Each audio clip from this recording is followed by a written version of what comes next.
Today from Red Sox spring training in Fort Myers, Florida, the reigning world champs will face the defending champions from the NL East, the Atlanta Braves, and left-hander Chris Sale will start here at JetBlue Park. Hi, everybody. Welcome to Florida. Dave O'Brien, delighted to be joined by the great Jerry Remy, the Red Sox Hall of Famer. Remdog, great to see you. Nice to be here, Dave. Great to have you back here at Fort Myers. And today, Chris Sale will toe the slab for the first time in a Grapefruit League game. There's that story to watch, but probably bigger is Dustin Pedroia, who will play several innings. Yeah, this is a very big week coming up for Dustin Pedroia and the Boston Red Sox. They've got to make a decision to see whether he's going to be ready for opening day. And he's going to play in the ball game today. He's going to play 5 innings. We're going to watch him very closely, see how he's moving around, plays that he can make, can't make. He's going to try to get 3 at-bats in this game. Now, he's played multiple games on fields behind the main field here, and so far everything's been okay. But they've got to find out if he can go back to back to back, play 4 or 5 days in a row before they make that final decision. So this is a very big week starting today for Dustin Pedroia. Yeah, 3 at-bats today, and we'll see how that goes for the second baseman. And for the Red Sox, many regulars in the lineup today. That includes Xander Bogaerts, Mookie Betts, J.D. Martinez. The Braves have brought a very nice lineup as well. Chris Sale on the mound. First pitch is coming up in just a moment here from Fort Myers. Red Sox spring training on NESN is brought to you by John Deere. Nothing runs like a deer. Hey, the weather is cooperating. Pretty dark down here throughout much of the morning, but skies are trying to clear. Getting ready for the Red Sox and the Braves spring training here in Fort Myers. Right now, we'll find out what Garen Austin is working on for this afternoon's telecast. Hey, Garen. Thanks, Obi. Well, the plan for Chris Sale today is 65 pitches. Now, I talked to pitching coach Dana Levangie about his first outing with the minor leagues back on the backfield, and we will also hear from Sale after he pitches. Now, we will also hear from Dustin Pedroia, and it has been an outstanding spring training for Christian Vasquez, and I asked him about what has been different. Obi? All right, Garen, thank you very much. Let's get to that starting lineup that Chris Sale will take on today. Atlanta, very, very good.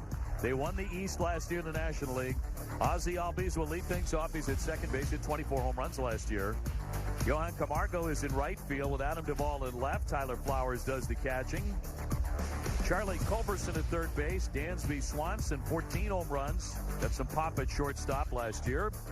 Austin Riley at first. Ryan Lamar in center field, and Kyle Wright is the pitcher against Chris Sale, the 29-year-old from Lakeland, Florida.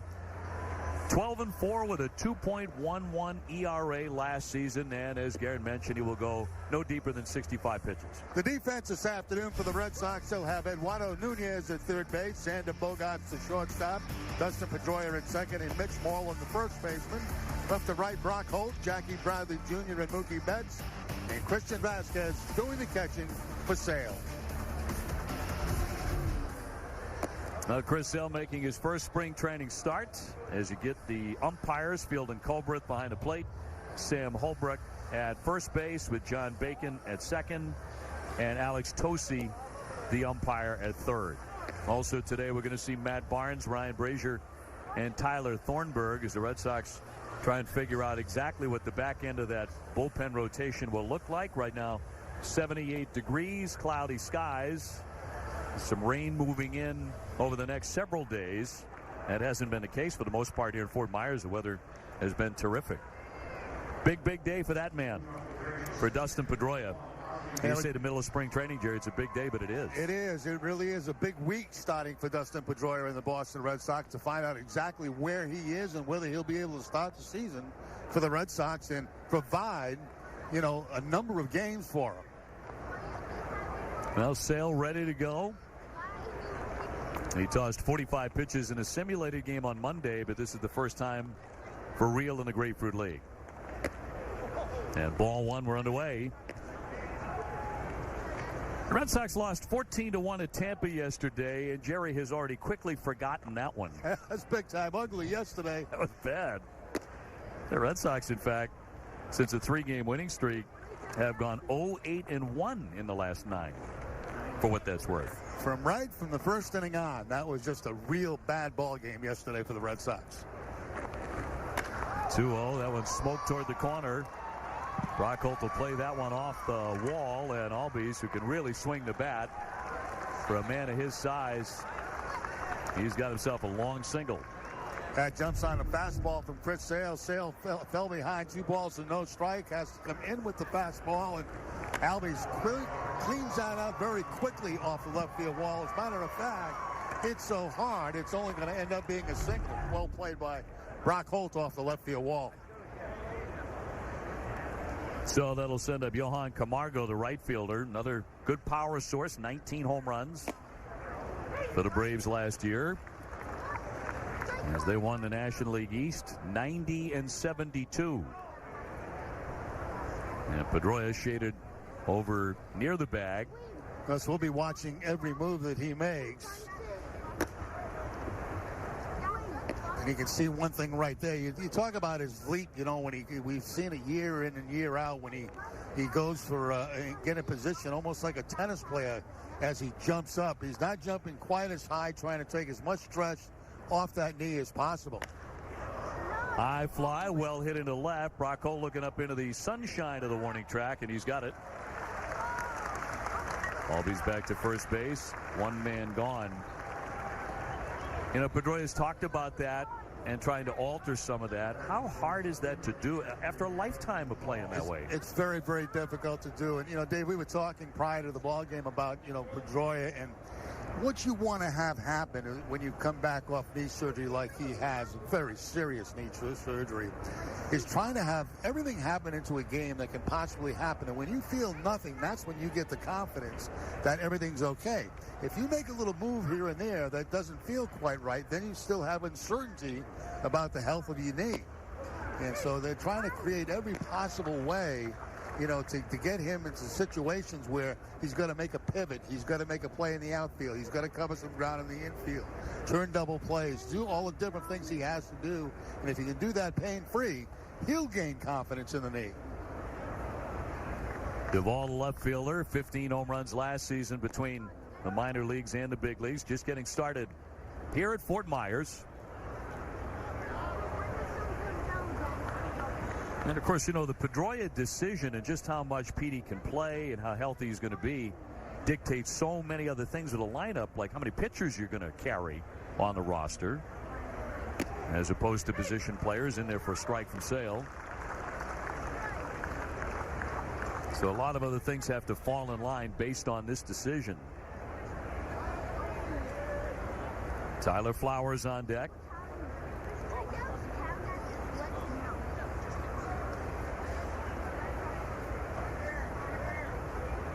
And the 0-2 as he eyes his first strikeout, and that rides high. See Pedroia right there. What he does immediately, you know, after the pitch gets by the hitter, you'll check that runner at first base just to make sure he didn't take off or he's not going to attempt a delay steal. There's a lot of different checkpoints you have to go through as a second baseman. First of all, find out who's covering. Check the third base coach for signs. Get in position. And then check that runner at first base. A lot of things go on every single pitch. As you know very, very well, with all the knee problems that you had as a player and as a second baseman, it's one thing to rehab and to feel good about that, right? You know, getting back to something close to game shape. But once you're playing in the games, those moves you're talking about, darting to cover first base, you know, ranging into the outfield. Did he go? It's a swing and a miss, strike 3. Runner's going to try to advance here. Sale's toss, the tag, and he got it. Pedroia there to put the tag on Albies, who tried to get a little cute after the strikeout, and he paid the price. And Pedroia and Sale hook up for that final out.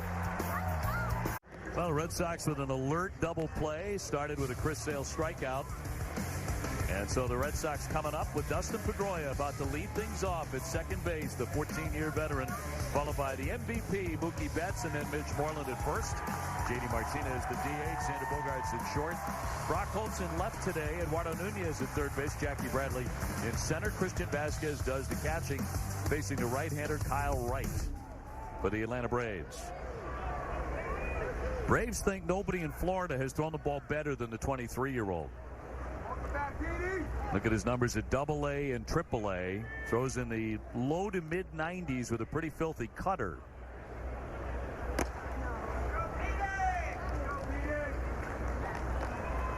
Dustin Pedroia, 35 years old. Last full healthy season was in 2016 when he hit .318 with 15 homers.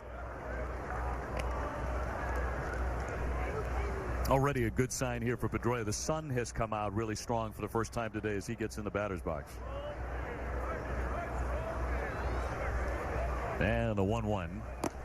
And drifts away. 2 balls and a strike. Mookie Betts on deck. Yeah, it's kind of funny. Yesterday it was a beautiful day up in the Tampa area, and actually drove south coming back home to Naples. It's all cloudy and drizzly, and it's a very strange day here in Florida. Popped him up, but that'll be out of play off to the right.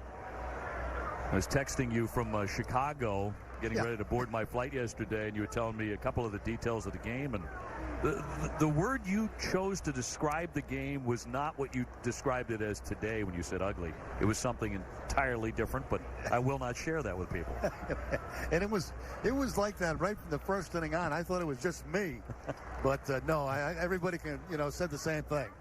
You were the highlight getting back to work. Sky high pop up on the infield and Albies underneath. And Dustin Pedroia, who should get 3 at-bats today, 0 for 1.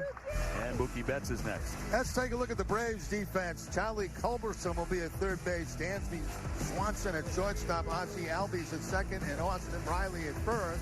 Left to right, Adam Duvall, Brian Lamar, and Johan Camargo. Tyler Flowers doing the catching for right. That'll send up Mookie, the reigning batting champ. 346, 32 home runs, 80 runs batted in last season as a leadoff man. And we'll be batting out of that 2-hole. You liking this idea? Yeah, I think, as long as it works. Right. Yeah, as long as he does the same thing. Last year's idea wasn't too bad. No, it did not. It didn't exactly backfire. They figured that, if they can get Benintendi on in front of Betts, you got a guy that's going to, tries to hit some home runs, obviously, and put 2 runs up there instead of 1. So we'll see how it goes. And, there'll be some tinkering if it doesn't work out during the course of the season. In there for a strike. Hey, you're right about the velocity. 95 on that last fastball from Wright. Well, Wright started this spring kind of on the outside looking in, but he may already have pitched his way inside the Atlanta rotation. And up the middle goes Mookie Betts for a base hit. So the Sox have their first base runner here this afternoon. A piece of hitting there by Mookie Betts. He gets down in the count, and he gets a breaking ball that's going to be down and away. Not a bad pitch at all. It does stay up in the zone, but he gets on top of it for that top spin ground ball that's quickly going to get by Swanson, the shortstop, for the base hit. Mitch Moreland at first base today. 245, 15 home runs. And the Red Sox run to the World Series and one monster home run in Los Angeles in the World Series. And Betts with a decent lead, not running right away, and it's ball 1.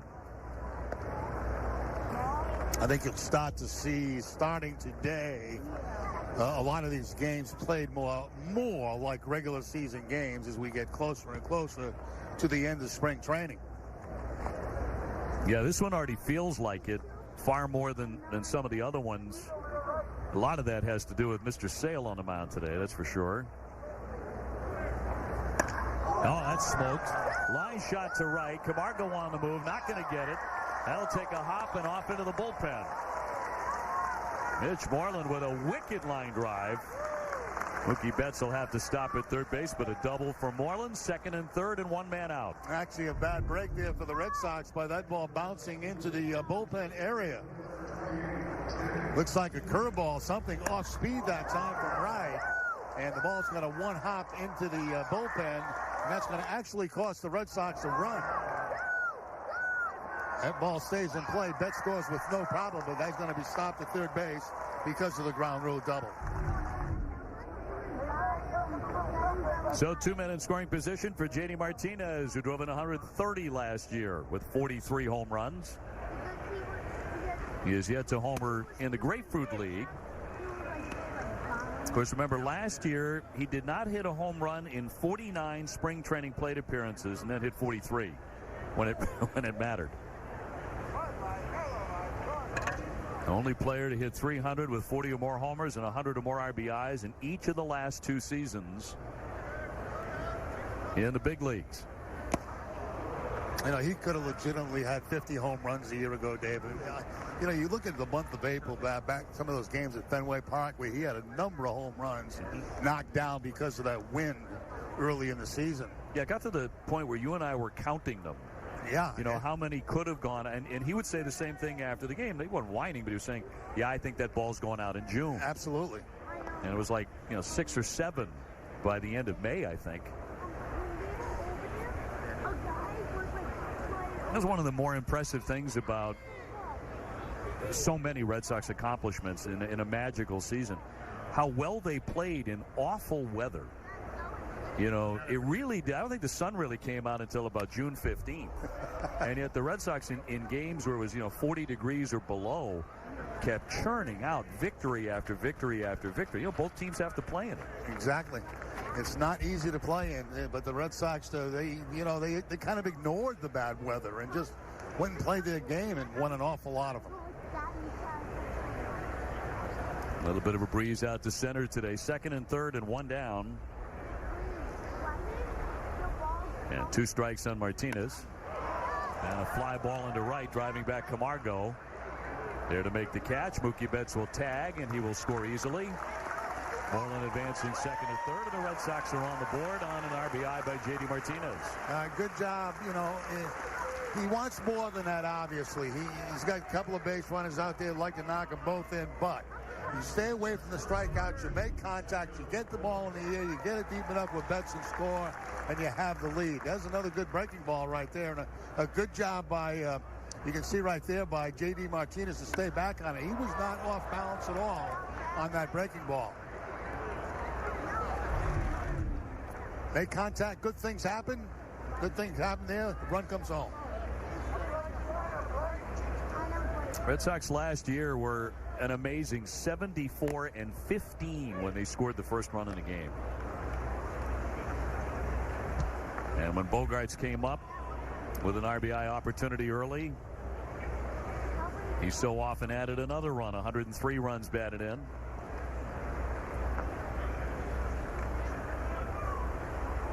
And 2 down with Moreland at 3rd.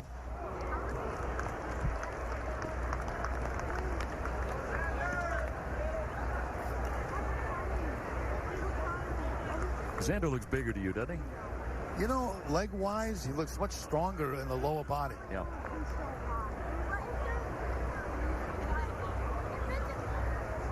Heck of a season in 2018 for the Red Sox shortstop. The 0-2 from right. Matter of fact, Alex Cora was talking about Bogaerts, how he can improve his game this year. And he said, well, I'd like to see him run a little more. He says, I'm not talking about getting 30 stolen bases, but, get somewhere in the 15 to 20 range. He feels he's capable of doing that. He made some plays at the end of the year in the playoffs that he'd like to see more consistently during the regular season.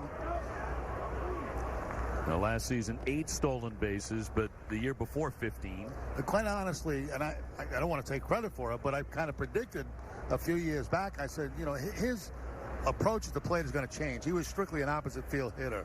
And I said, when he gets more experience at the big leagues, he's going to take those certain counts, those 2-0 pitches, and be able to pull those balls deep for home runs. That's what he did last year. More aggressive. Man, did he ever. 2-2. Well, he rips this one. He pulled that one down the line. That'll bring in another run. Moreland touches home. Xander off for second, and he will slide in safely with an RBI double. That was pretty much right on cue. Well, that's what we're talking about. A lot of times he'd flare a ball to the opposite field in those situations, but he's been much more aggressive, and especially on pitches inside like that. I mean, he cleans that fastball out with authority, where he would try to take that same pitch and just kind of move it to the opposite field. That ball smoked down the third base line. And that was the biggest difference last year offensively between, what I saw early in his career and, of course, what we saw last year. Now look at all those doubles last year, 45 along with the 23 home runs. Sends up Brock Holt, who's in left field today. coming off his finest year, 277 with 7 home runs. So you look at Xander and, that strength in the lower half and the maturity moving into a season off a world championship, having had a great year. Yeah, can you really project 30 home runs for a guy like him? Oh, I think so. I really do. Brock Holt with a roller to retire the side, but a good start for the Red Sox. They get 2 on top 2-0 over Atlanta. Today's John Deere Spring Training Spotlight is Chris Sale. And over the past 2 seasons with the Red Sox, he's gone 29-12 with a .256 ERA and 545 strikeouts, most of those absolutely filthy. For more on that, let's go to Garen. Thanks, Obi. Well, Chris Sale pitched in a simulated game on Monday. Pitching coach Shane Levangie told me it was good. There were some positive signs. He hit 93 on the radar gun, but he said velocity is not that important at this point. He said they are building him up, and they are building him up the right way. And, guys, I also asked Levangie about the bullpen. He said it's nice they're finally getting some arms back. Heath Hembry the other day, and today we'll see Ryan Brazier make his spring training debut. And a big one for him, obviously, Garen, because he is vying for that closer spot. Matt Barnes as well, and Tyler Thornburg. They will all pitch today after Chris Sale, who goes after Tyler Flowers. Red Sox had 2-0 in the second. You talk about velocity and, building it up, and you can do it, at your own pace. Chris Sale's a veteran guy. He's 29 years old. He knows where he needs to be when he needs to be there for the season opener.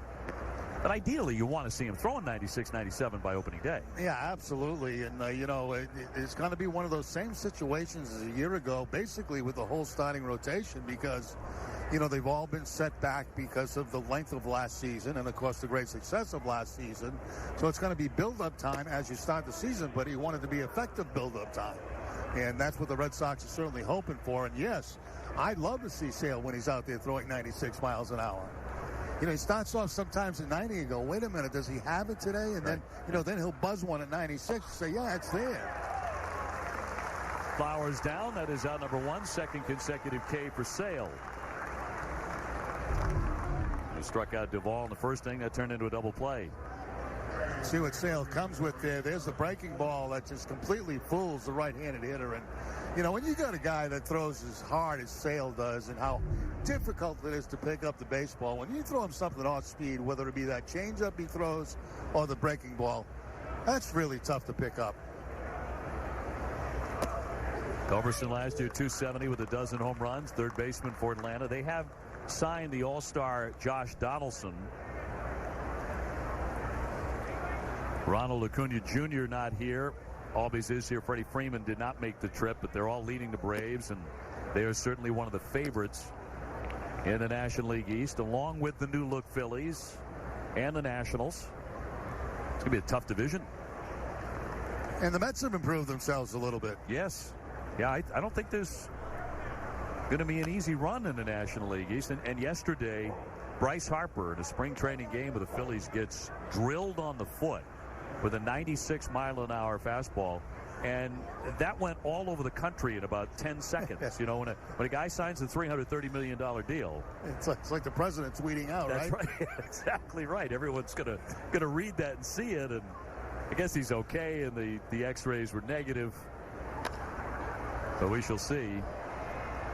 My initial thought when I saw Machado at $300 million, and then I saw Hopper at, $330 for 13 years, my thoughts went to Mookie Betts. And I'm thinking he starts around 400. Right. Right? Yes. Wouldn't you say so? Yeah, I mean, you're talking about the best player in baseball. Right. Those guys are great players. That's in there for strike 3. Another nasty one from Chris Sale, who has fanned 3 in a row here, 2 down in the second. Now that's that breaking ball again from Sale. He's got 2 strikeouts on it, 3 in the first 2 innings, and 2 of them come on that pitch right there. That time to the outside corner. I think they wanted it inside, stayed away, but still the take and the strikeout. That pitch is such an equalizer for him. So 2 down, and Swanson the batter, 238, 14 home runs for the Braves last season. Yeah, you throw, $400 million used to get you a pretty good franchise. Yeah, now it gets you one player, and his name's going to be Mookie Betts. Two down, bases empty, and across for a strike. Question is, when those guys signed those deals, when those agreements were reached, was that the first thing going through Mookie's mind? Well, I'd say if I was Mookie, I'd be saying yes. Go higher. My day is coming. But you know how humble he is. I mean, you know. Well, that's what I mean, yeah. Yeah, it's hard to tell what you're thinking, but when you see those kind of numbers and you know you just won the MVP, I mean, you're thinking like your ceiling is set pretty high.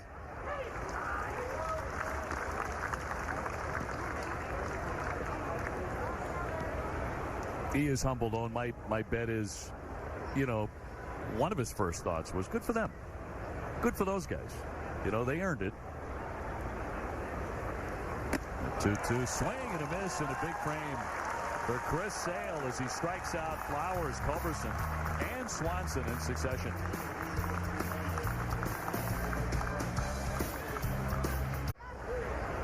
Well, today's Red Sox spring training game on NESN is brought to you in part by Ace Ticket.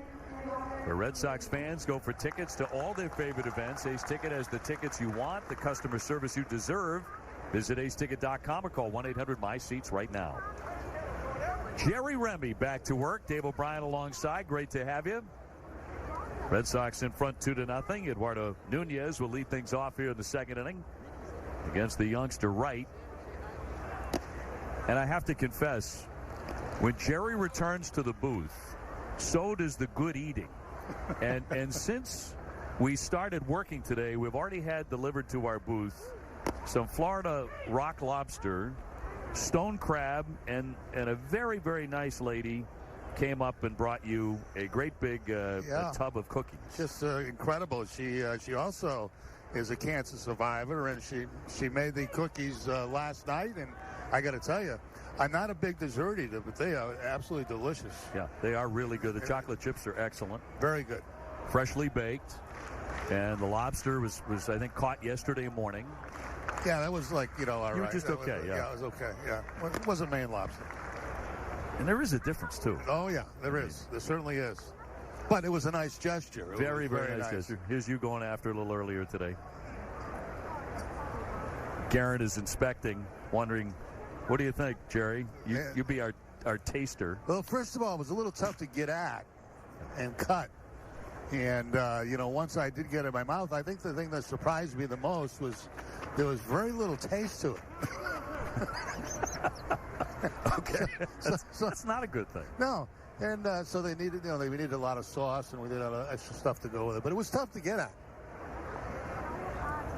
Yeah, it's tougher than the Maine lobsters, no question. That's sort of melts in your mouth almost.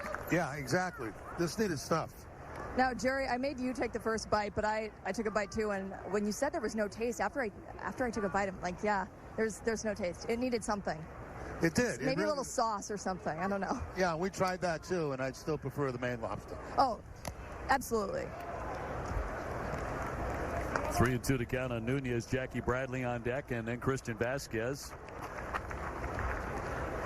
With the Red Sox in front 2-0 here on Atlanta. And the eating continued. This is where, you would, there's no taste to this. It's better than the grasshopper, right? Right. Nunez down on strikes, one away. God, those things were awful, those grasshoppers in Seattle. And you talked me into doing one as well, and I deeply regret it. But there'll be something else on the menu when we get to Seattle for opening day. Red Sox will begin the season on the West Coast with 11 games, and it starts in Seattle. Jackie Bradley, 234, 13 home runs, 59 runs batted in, and a Gold Glove. And a Trickler foul for strike one.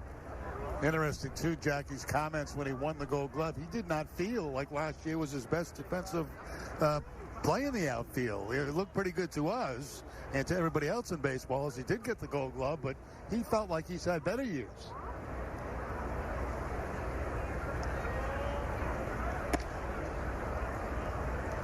One ball and one strike on Jackie. The American League Championship Series most valuable player. 2-1. Well, it's often the case when you do win a Gold Glove, especially a guy who plays so consistently well as Jackie does year in and year out, they hang on to those for a long time. They really do. You win one, it's going to take something special to get it away from you. Right with a 3-1. He was going for it on the 3-1 count right there, wasn't he? He had that home run swinging going that time on the 3-ball, 1-strike count.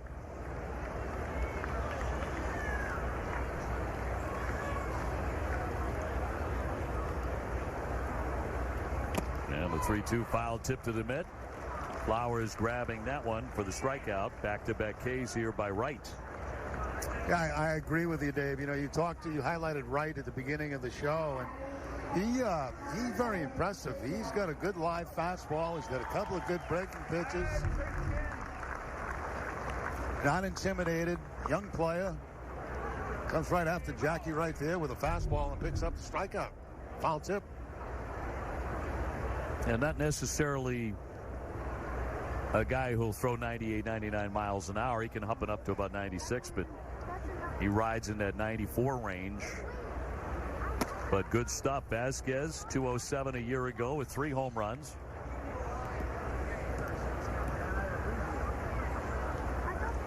Red Sox did get to Wright in the first inning. Mookie Betts with a base hit. Mitch Moreland with a double. J.D. Martinez drove it around with a sac fly, and then Xander Bogaerts ripped an RBI double down the left field line to get the Red Sox the lead.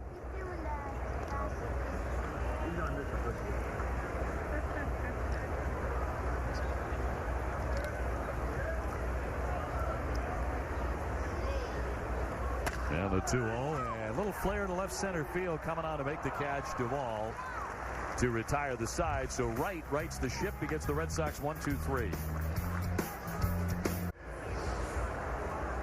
Red Sox spring training on NESN is brought to you in part by Jordan's Furniture, the furniture store of the Boston Red Sox.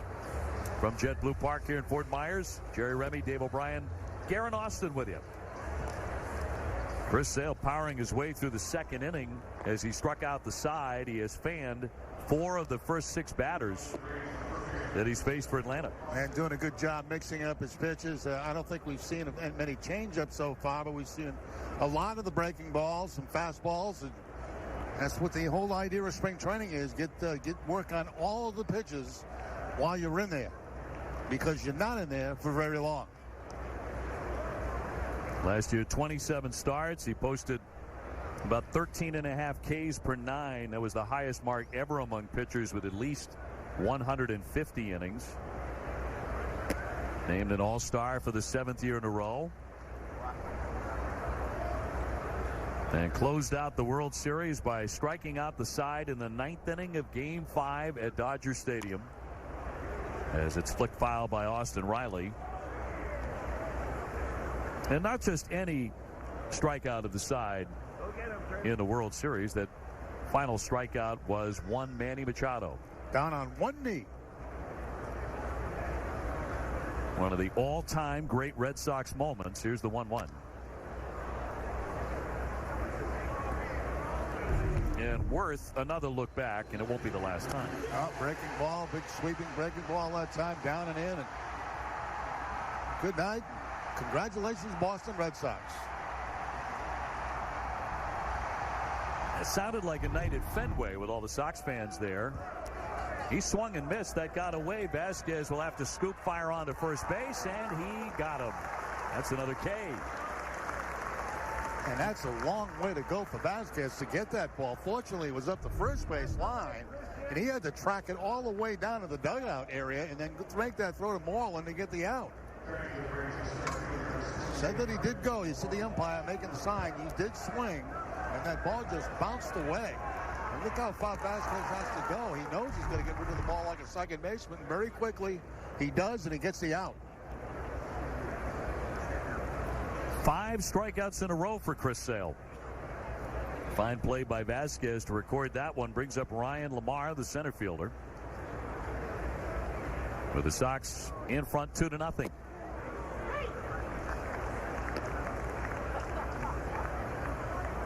Yeah, that was one of the wild things about watching the World Series. Those games in Los Angeles, the sound coming out of the stands at Dodger Stadium, it sounded like a home game for the Red Sox. It was amazing how many Red Sox fans were in attendance in that big ballpark. That doesn't surprise me, and I'm sure it doesn't surprise anybody that's been out there. There are a lot of Red Sox fans in the Los Angeles area. We see it all the time when we go to Anaheim. Line shot, leaping grab by Bogaerts for the second out.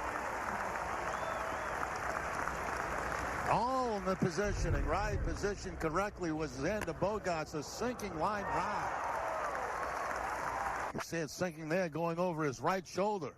You see the jump, the preparation for Bogaerts, and there he's right there to make the play, keep the ball out of left field. Now number 2, so far only one base runner against Chris Sale. That was the leadoff man, Albies. And here's the pitcher, Wright. National League teams using this spot in the batting order to hit their pitchers, so no DH for them. And he looks at a strike, so an opportunity for Sale to make this a very quick inning, just like his last one. So typical for the lanky lefty.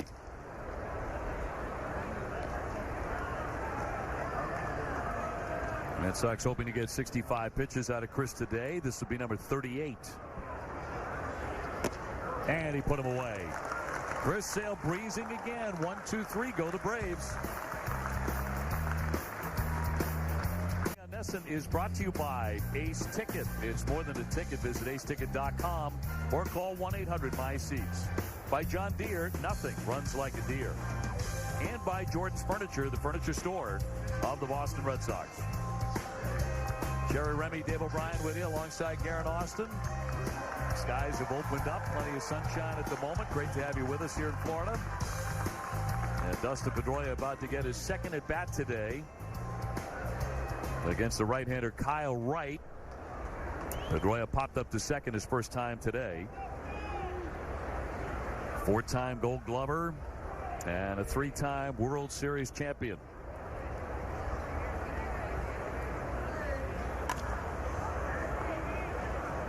It'll be followed by Mookie Betts and then Mitch Moreland, who got the offense cranking in the first inning as the Red Sox grabbed 2 runs. And Chris Sale has done the rest. He has been absolutely dominating. And against a pretty darn good Atlanta lineup. Well struck to right. Camargo back, still backing up over the shoulder, and he's got it. Pedroia tagged that one pretty well. That is out number 1. Yeah, pretty difficult play in the outfield, too, because he was playing so shallow. You know, that he had a long way to go to make this play, and then he's fighting the sun a little bit when he looks up to find the baseball. There's a high fastball that Pedroia loves. And hit a pretty good charge into it, but Camargo back there will make the catch and get the first out of the inning for the Atlanta Braves. I was going to say, to your point, you know, that swing, that looked like a Dustin Pedroia swing. Yeah, that high fastball about letter high. Hit it hard someplace. Mookie Betts 1 for 1, a base hit and a run scored in the first inning.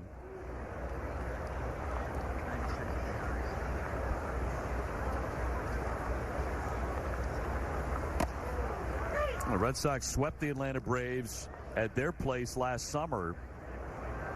And you remember in the finale, Brandon Phillips blasted that home run that put the Red Sox in front to stay. They came back from a 7-1 deficit in the 8th inning of that game to win. And with all of the great things that happened with the Red Sox, and it's, you know, pages of them that happened last year, that was one of the most dramatic wins all season long. Against a really good team, you know, in their ballpark, culminating in a sweep. And Brandon Phillips, that was his moment in the sun for the Red Sox. 1-2 the count on Mookie Betts. And somebody in that broadcast booth absolutely lost it. I won't say who, but somebody did on that swing. And he killed it, too. There's a lot of respect in that dugout among the Red Sox for the accomplishments of Brandon Phillips, who had an outstanding career. That's with a swing and a miss. Flowers has to give chase. Here's the throw into first base, and bobbled there by Riley. So Mookie Betts will be safe despite the K. And he's aboard with one away. See, there's where the threat of speed makes you do things as a defensive player you wouldn't normally do. Now, he knows it's going to the dugout, so it's going to be a tough play. You see how quickly he tries to get rid of it and makes a bad throw to first base. If he's able to plan himself, then he's able to make a better throw to first base. But because of Betts' speed, he's going to rush himself into a bad throw.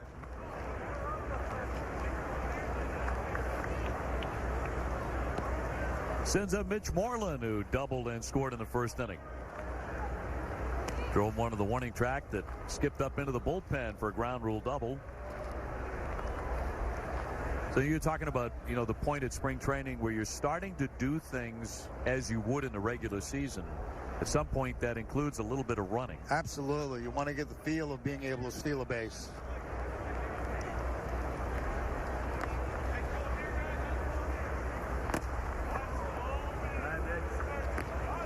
JD Martinez on deck.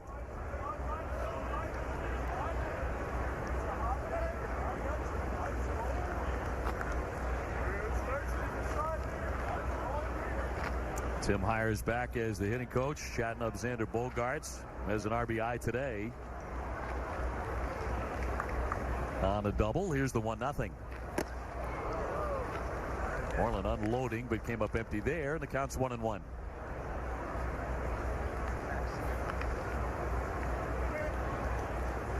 Red Sox have won the American League East title each of the last 3 years. It's the first time ever finishing in first place in 3 consecutive seasons.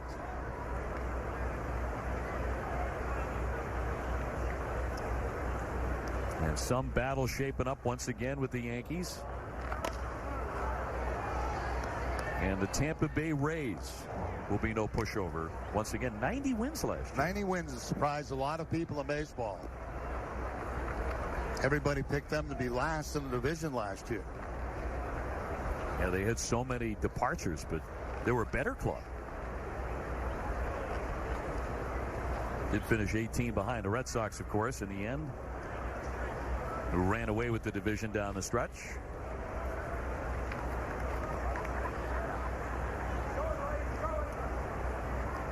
One, two. Even up on Moreland. Martinez waiting on deck.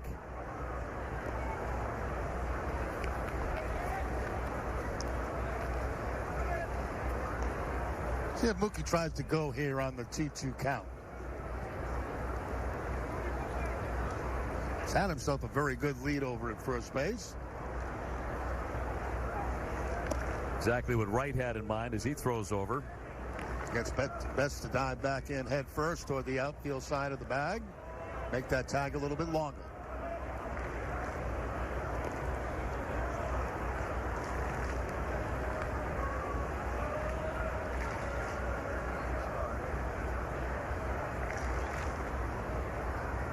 That's a good lead. Not running. And a full count.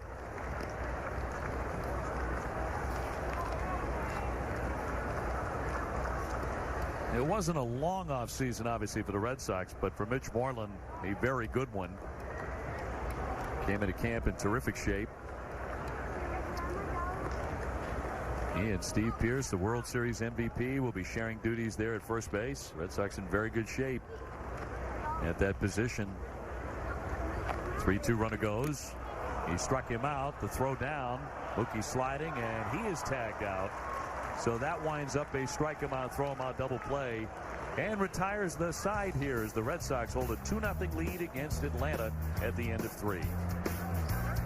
Back to JetBlue Park. One of the biggest questions coming into spring training was the catching situation, but Alex Cora has made it very clear that Christian Vazquez has been outstanding. Now, Cora has told us that all the coaches have noticed, and he also said he doesn't know what happened at the beginning of last season. And he said he was very honest with him and told him he started in the penthouse and went down, but he went back to the penthouse. And Cora also told us that Vazquez gained a lot of confidence in October, and he thinks that will hugely impact the season he's about to have.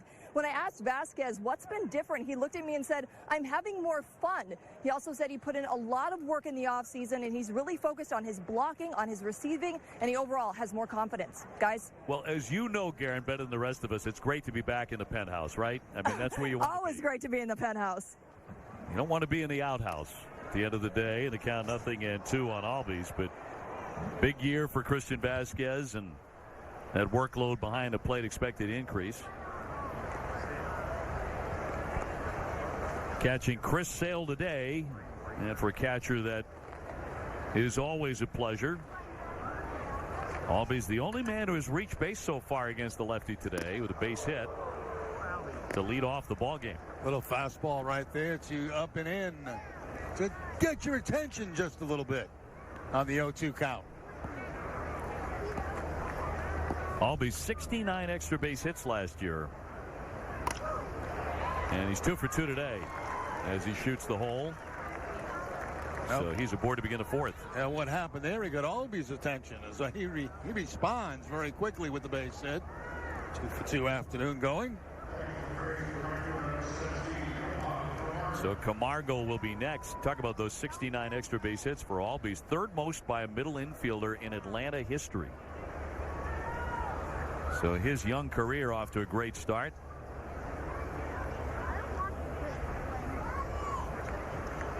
Camargo 0 for 1. He is flied out to left. And this will be popped up. Vazquez flipping the mask. And here comes Moreland to make the play in fair ground. So 1 gone. Much easier play for Mitch Moreland. Remember, with that ball, when it goes up in the air for a catcher, it's going to come back toward the infield. And sometimes you see catches going back on their heels, running backwards, trying to make that play. So it's much easier for somebody coming in for it, like Mitch Moreland was. There you see him. Now he starts to backpedal as that ball comes back toward the mound. So Moreland calls him off, makes the catch.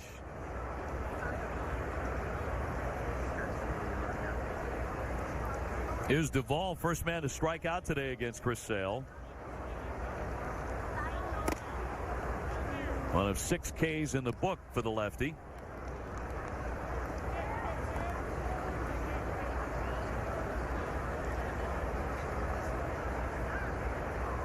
Tomorrow, Red Sox will be celebrating St. Patrick's Day by wearing green and white jerseys with green caps.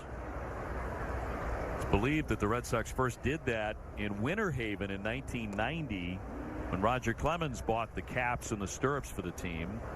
Do we have anything green? No, I do not have anything green as far as shirts go. I don't think I have anything green. Oh, I do have something green. I got green on my running shoes. So your running shoes are green. Yeah. So I'm all set for tomorrow. So you're going to broadcast with your feet propped up tomorrow. That one roped, and a terrific play by Nunez. Up and gunning. Out there. Safe at first base, but what a stab by Nunez. Terrific sprawling diving play to get that force out at second. What a play by Nunez at third base. And, you know, he looks so much more comfortable at third base than he does at second base. That's a top speed line drive on a short hop, able to pick it out of the left field corner. Pedroia tries to turn it at first with no chance to double play. So 2 things to watch on that. First of all, the great play by Nunez with a very quick hands, and also how Pedroia tried to use the bag to protect his knee on a throw that was to the outfield side. Their regular season, that's a big-time play of the week. 2 down for Flowers, who whiffed his first time up, and he'll look at a strike. As Dustin, he's going to reach to his right, so he uses that bag to protect himself against the runner coming in. And, of course, a ball like that takes so long after you make the catch to get it to second base that they had no chance to turn over the double play. Flowers batting out of the cleanup spot. We'll look at a ball. There's all kind of ways for second baseman to turn double plays. I mean, you got 5 or 6 different in your arsenal, and one of them is that way where you go behind the bag, you use the bag for protection, and throw the ball to first base. Depends on where the third baseman or the shortstop gives it to you, and you make the decision. 1-2. And to your point about Eduardo Nunez, and you know, he's talked about this spring, how wonderful it feels to be healthy again. It's really been a couple of years. Yep, 2 years. Legs feel great. That was one of the best plays all spring right there.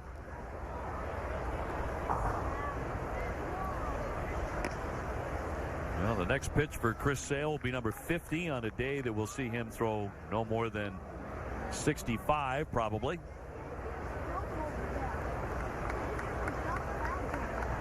He's allowed only 2 hits. Right now eyeing what would be his 7th strikeout today. And he got him with a swing and a miss. That pitch has been filthy since the opening one he threw. 2-0 Red Sox. Red Sox on top 2-0, and the Sox will open their season on the road in Seattle on March 28th. And that's not a typo. March 28th. You talk about an early start. We'll have a full hour of live pre and post game coverage beginning at 5:30 for opening day, plus the rest of the series beginning Friday night at 9. And hope you'll be awake with us late into the night as the season gets underway. We're going to see Matt Barnes today, vying for that closer spot along with Ryan Brazier and Tyler Thornburg, all scheduled to pitch in this one against Atlanta.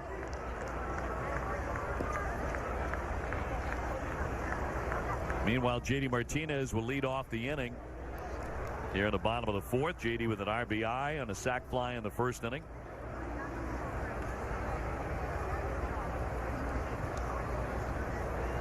He'll be followed by Xander Bogaerts and then Brock Holt.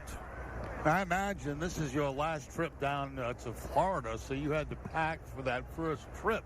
Yes. That's a lot of packing. That's a long, long trip the Red Sox go on to open the season. Long one because, as you know, it starts in Arizona. Yeah, a couple of games in Florida and Arizona, right. Against the Cubs, they're in Mesa, and those are spring training games, and then on for the real thing. With no days off. No days off, 11 straight. That's right, very unusual. Red Sox go from Seattle to Oakland, then back to Arizona to play the Diamondbacks for real.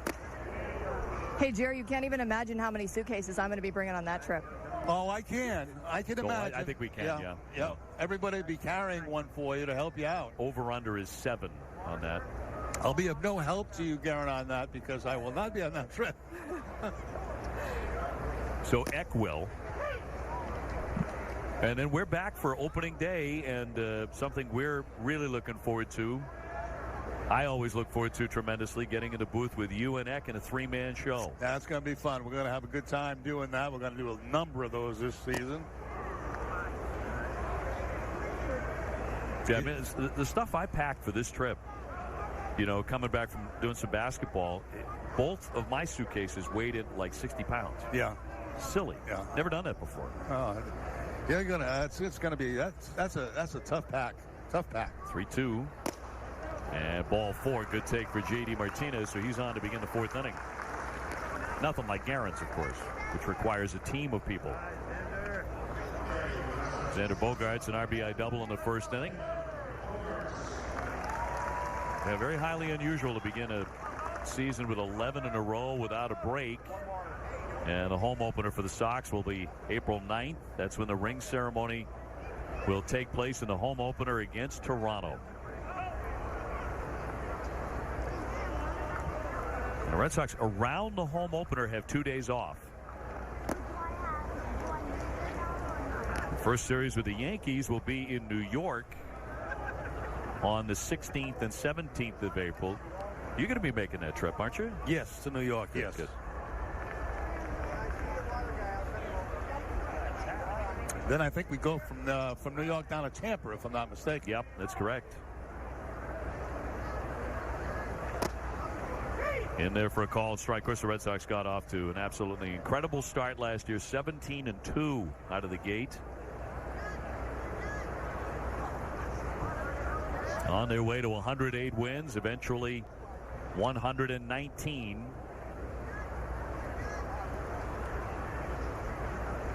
And beating two teams in the postseason that won 100 games. Check swing and a strike on Xander.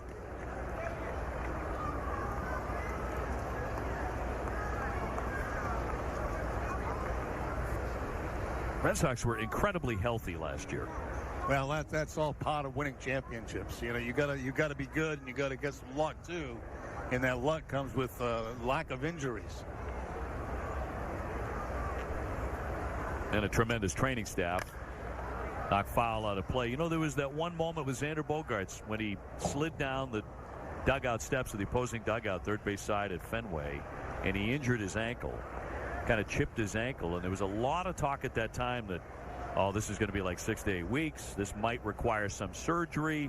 He's going to have to be in a cast, all sorts of stuff. He was back in just a few days. You know, tip of the cap to the Red Sox training staff and Xander's ability to heal up quickly and get right back in there, but that's dodging a bullet. And a wave and a miss, down he goes on strikes for out number one.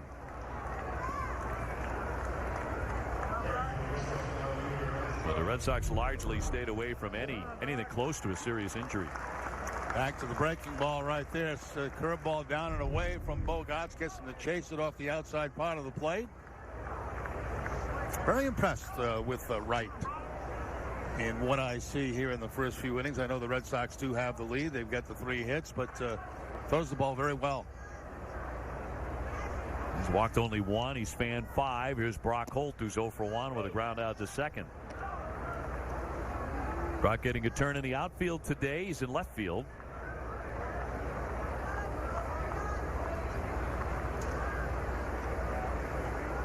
And for his good pal, Andrew Benintendi.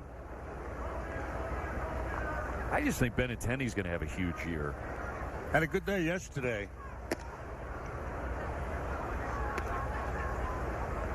He's moving into the next phase of his career.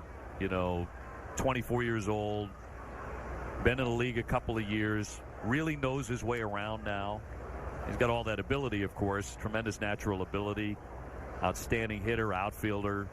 He's won a World Series now. High fly down the left field line. Duvall on a run deep into the corner. And able to grab that. Made the play deep in the corner. Back to first base goes Martinez. So 2 down. Eduardo Nunez will be next. He's made the play of the day defensively. A fantastic diving catch on the third base line on a ground ball and able to get an out at second base when he came up firing. Take another look back at this, and the saves 2 bases right there. It's a beautiful play. And that ball, when hit the ground, kind of exploded, went up high on him, and even in the dive, he's able to reach up and make the play on it. Get the force out at second base.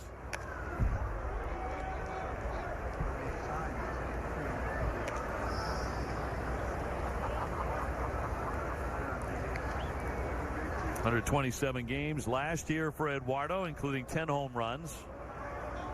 Huge one in the postseason.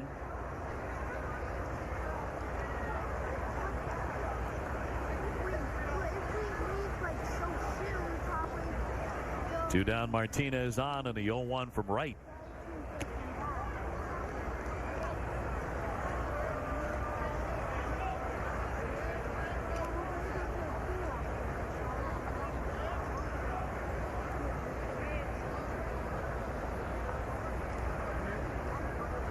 Red Sox at the moment with 47 players in the major league camp, including 21 pitchers.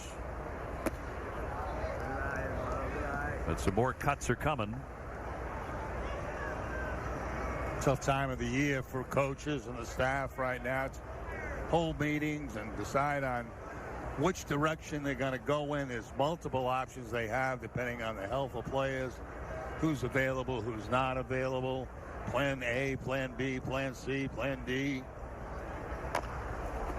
Little roller up toward third base. Going to keep on rolling foul by Eduardo Nunez. And meanwhile, those on the bubble, just kind of roll around that clubhouse with their head down, hoping you don't get a call from one of the coaches say, Alex wants to speak with you. You don't want to hear that.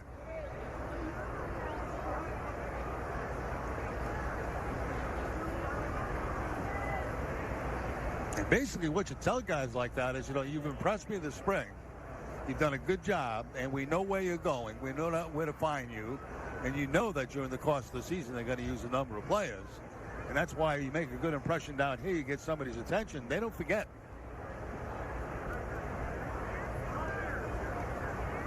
Two to Nunez. Poke foul. Guys like Dahlbeck and Chavis, who everybody knew had outstanding ability and talent. It's another thing to see them in games, launching home runs, showing up, playing Major League Baseball and competing with major leaguers, even though it's not their time yet. Very impressive to watch. A liner on one hop. That'll back up Albies, but a play on to first base. And in time, Red Sox get a base runner, one left. Still on top, 2-0 over Atlanta here in Fort Myers. On to the fifth inning. Red Sox 2 and Atlanta nothing. Jerry Remy, Dave O'Brien with him. Red Sox going to make a pitching change. The day is done for Chris Sale. Let's just say that Chris Sale looked really ready today with 4 innings, no runs, 2 hits, 7 strikeouts. Now, great control today, especially with his breaking pitch. A lot of breaking balls to get strikeouts on in this game today for Sale. Didn't exactly light up the radar gun at 97, 98. Why do you have to when you're out there throwing your breaking balls for strikes and getting swing and misses, getting looks for third strikes? Nice job by Sale. His first spring training outing, and guess what? He goes out and throws a little more. So it'll be Matt Barnes coming on to replace him. Matt made his first scoreless appearance of the spring on Tuesday against Detroit. He struck out 2 in 1 inning.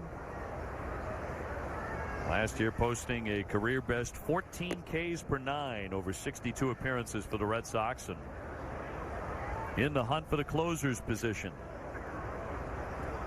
First man out of the bullpen here today. Culberson 0 for 1 with a strikeout, part of a 3 consecutive strikeout run in the second inning for Chris Sale. To center field coming on Bradley. He'll drop down in front of Jackie for a base hit. So Culberson on to lead off the 5th inning.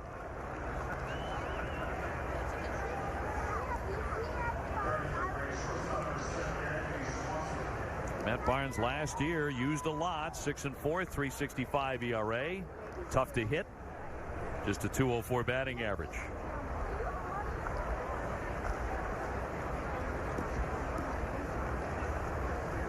And now 28 years old, Connecticut native.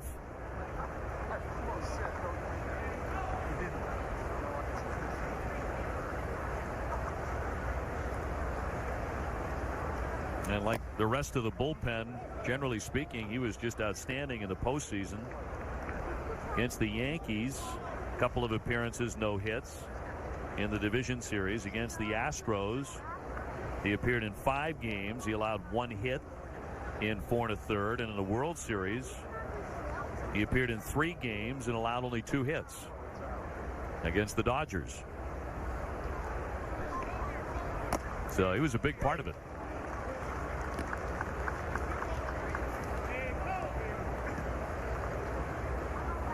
And so were so many of the Red Sox starters in starting capacity and out of the bullpen.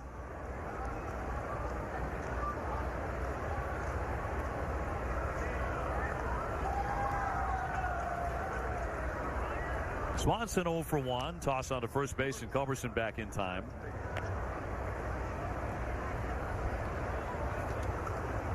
Red Sox trying to get into the win column for the first time in a while since the 5th of March, when they beat the Nationals over in West Palm Beach. Red Sox have not won a game since then. They have tied one against Detroit the other day. A couple of good curveballs here by Matt Barnes in this inning to Swanson. Both of the strikes, breaking balls from Barnes. You see the over-the-top breaking ball from Barnes. dropping down about knee high.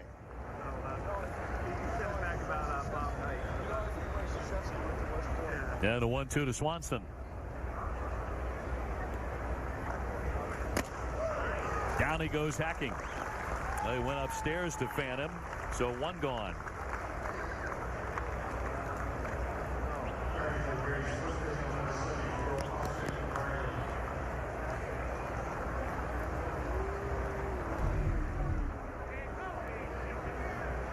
Well, from breaking ball down to fastball up and in, and no contact on that high fastball, just a tad over the letters. Sends up Austin Riley. He struck out his first time up against Chris Sale.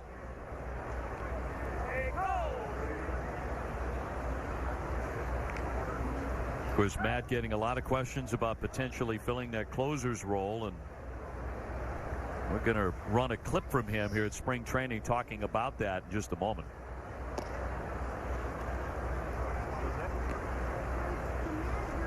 Moving up to the 9th inning, potentially.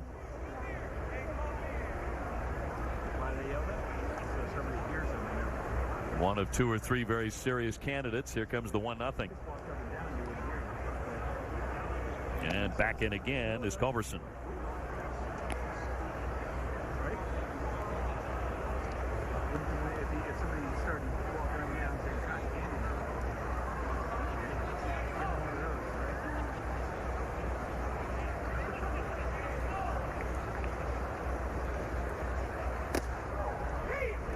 One and one.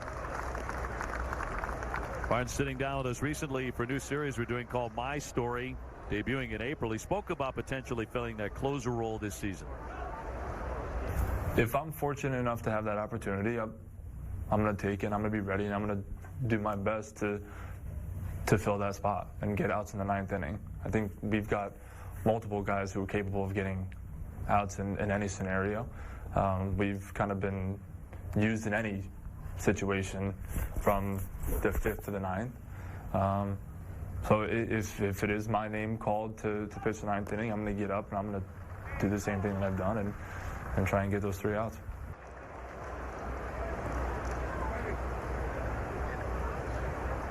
There's no question it's different, though. Well, yeah, you know, physically, ability-wise, it's there. What you don't know about a guy that hasn't done it, mentally, how do they handle a tough loss on one night and have to be back out there the next night? And I think Barnes can handle it. I think you ask any closer, I mean, you have to have a very, very short memory. Yeah, like none.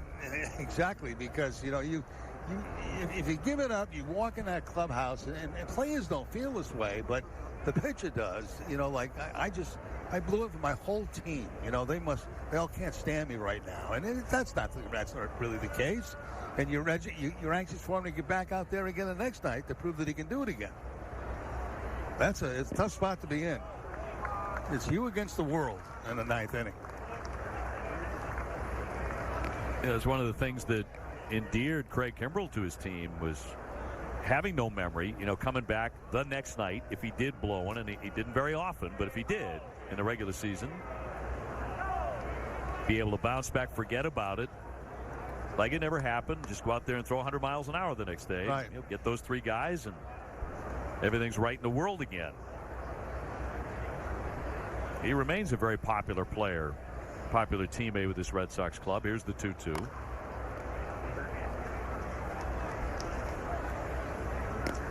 There's no question, watching closers over the years, guys who've come from, you know, 8th inning roles or other roles in the past to that closer spot, it takes a special kind of mentality to do that. Without question, it's a very, very difficult job. Obviously, one of the toughest in baseball, because you feel like the whole team is relying on you to get those 3 outs.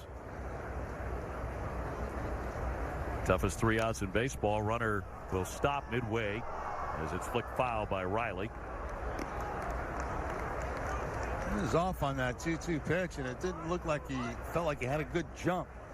Dave Dombrowski watching today, as he does every day. The Red Sox don't have a lot of decisions to make, but that's a big, big one. Who will close it out? Runner takes off. Swing and a miss. Here's the throw down. The tag. Pedroia got it on him. That's another strike him out, throw him out, double play. Red Sox have done that twice today with the help of Dustin Pedroia. Still 2-0 Sox. It's brought to you by Ace Ticket. It's more than a ticket. Visit aceticket.com or call 1-800-MySeat. By John Deere, nothing runs like a deer. And by Jordan's Furniture, the furniture store of the Boston Red Sox. Red Sox Hall of Famer Jerry Remy back to work here at spring training 2019. Dave O'Brien and Garrett Austin as well. Bottom of the fifth coming your way. Red Sox had 2-0. Jerry has been munching his way through the game and, making a pretty good dent in the cookies, I think, so far. They got to slow down a little bit. Maybe pace yourself a little bit. Although somebody did have some of those. Yeah, Mike Narachi came in and grabbed a whole fistful, our outstanding director, our Emmy-winning director, Emmy-winning eater as well, as it turns out. Those are delicious. This is Shane Carl, new right-hander for Atlanta. Bradley, Vasquez, and Pedroia, the scheduled hitters here in the home half of the fifth inning. Turning into a very nice day here after kind of a gray, cloudy start. Chris Sale was on the hill today, and everyone was smiling about that, and he pitched a terrific 4 innings. Now, we'll see what Chris says afterwards. He's his own toughest critic, but he struck out 7, and he allowed just 2 hits against a good Braves lineup.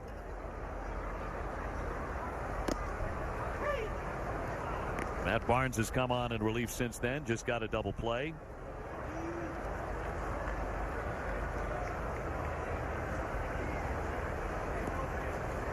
Red Sox pitching staff has already struck out 9 men today. And fouled away at a big hack by Jackie Bradley. Struck out in the second inning, 0 for 1. Frazier getting ready. He's had that issue with his toe for a big chunk of the spring, but ready to go today. And that battle for the closer. And a 1-2.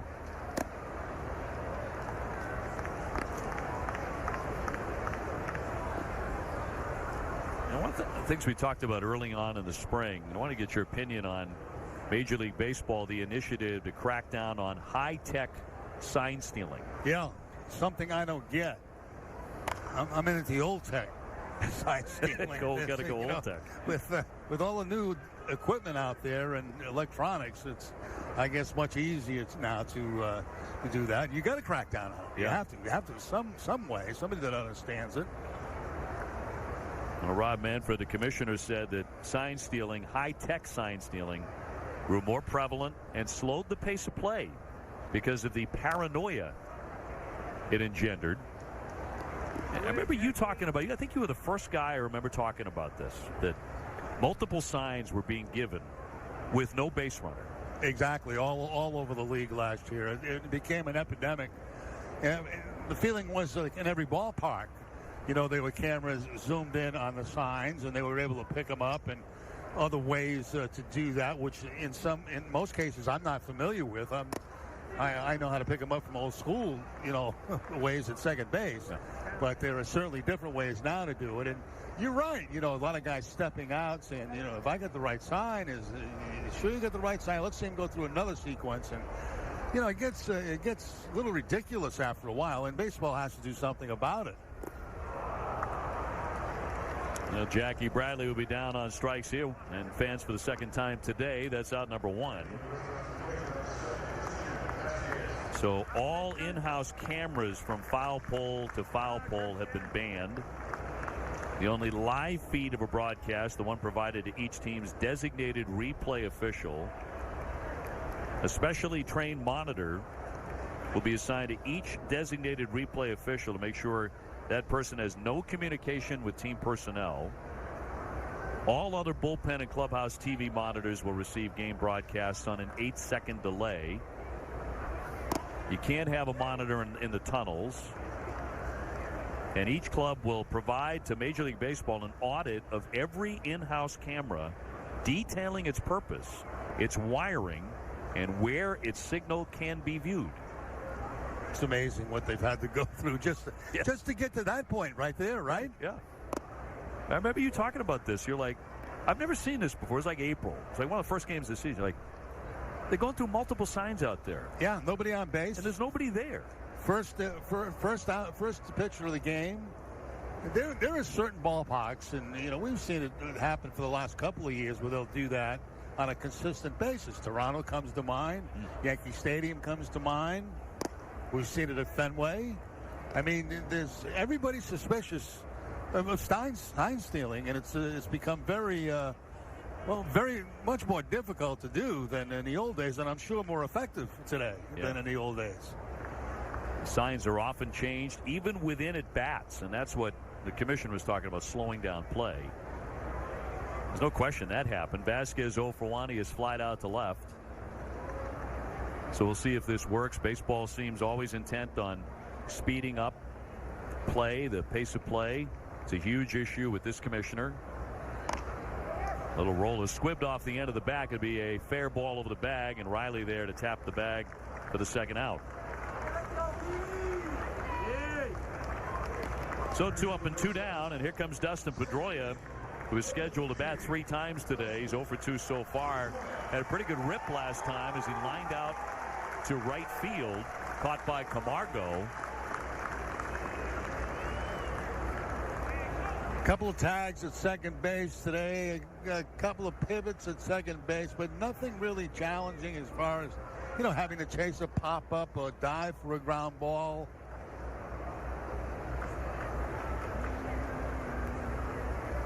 If you're him, do you want that? You want to be challenged once or twice? Yes, I'm going to tell you a true story, and you're going to think I'm crazy, but I did it. It was toward the end of my career when I had one of my knee surgeries, and I would actually slide in the kitchen on the floor, with no sneakers on or no shoes on, just socks, and go into slides in my kitchen to see how my knee would feel just sliding, before I got into a playing field. No kidding. Yeah. So, I mean, it's all kind of testing you do. It drives you crazy if you let it. But till you get out there and you really do baseball action, you just don't know. Like, you work out all winter long. You come to spring training, and the worst day of spring training as far as fatigue goes is the third day, because you're out there, you're all gung-ho the first couple of days, then you get sore. And no matter what you do in the off season, it doesn't really implement, the same kind of feeling that you get when you start playing baseball again. 2 and 2. How many knee surgeries for you? 11. But in today's world of medicine, probably would have been 2, and I would have been fine. But it was different times. 11. And it lets me know about it every once in a while. I'll bet. Probably when you're walking across the kitchen once or twice. Oh, yeah. There are no more slides across the kitchen, I can tell you that. That's an amazing story. Pedroia and shares a lot of your qualities, as an athlete. And I think that he must be dying to do something. Yeah, he really test that knee. He wants everything to happen in one game. Yeah. 3 and 2. A couple of caught stealings today that he's been involved in.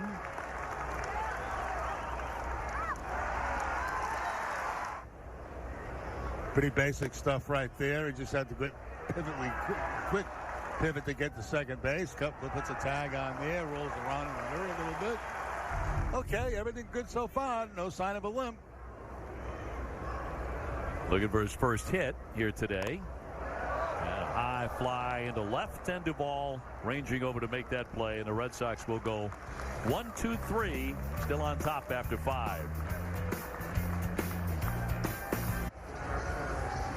Today's Red Sox spring training game on NESN is brought to you in part by Ace Ticket, where Red Sox fans go for tickets to all their favorite events. Ace Ticket has the tickets you want, the customer service you deserve. Visit aceticket.com or call 1-800-MY-SEATS right now. Now Pedroia all done for the day. Dustin Pedroia finished up Chad De La Guerra taking over at second base, and a new pitcher for the Red Sox, as mentioned, will be Ryan Brazier, with Sandy Leon doing the catching. So a whole new battery and a second baseman. Red Sox ahead 2-0 on Atlanta. Ryan Brazier, quite a revelation last year after pitching in Japan a couple of years ago. Signed by the Red Sox as a minor league free agent. Early last March, he took on the role of closer for the Paw Sox in the regular season. He was an all-star in the International League. Red Sox brought him up in July, stayed the rest of the way, and really pitched brilliantly. In 34 appearances, a 1.60 ERA. That first fastball of the day, 95 miles an hour from Brazier. So like Matt Barnes in the running for the closer's position. Getting 8, 9, and 1 here for Atlanta in the 6th inning.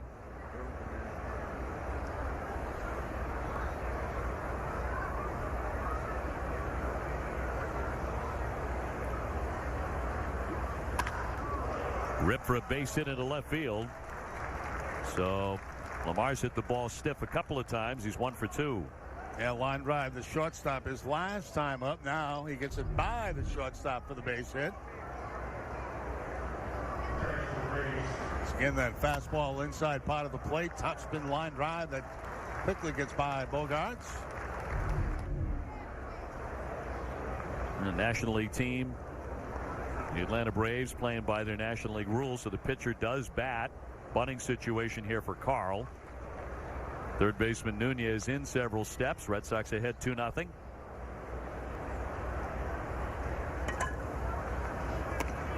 And he'll drop it down. Sandy Leon to be tested. Scoops and fires to get him. Down to second base moves Lamar on the sacrifice bunt.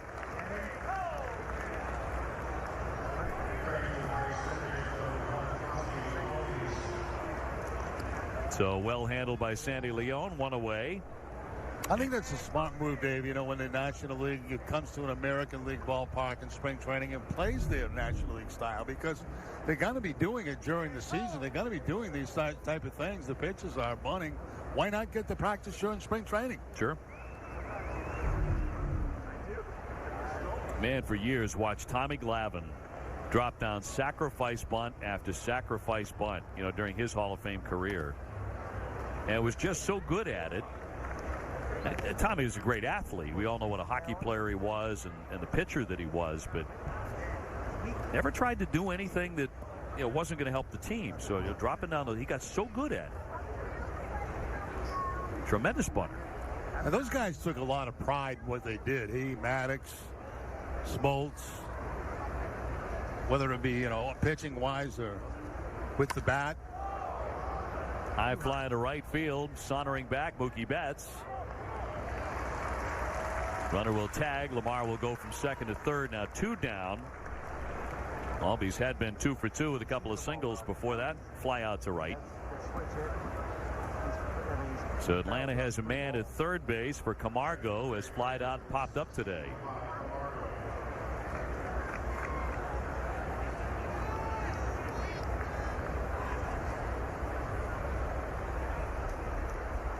Well, those were tremendous ball clubs. The Atlanta Braves. Well, they won 14 consecutive division titles with all of that spectacular pitching. Most of that rotation went into the Hall of Fame. Maddox, Glavine, Smoltz.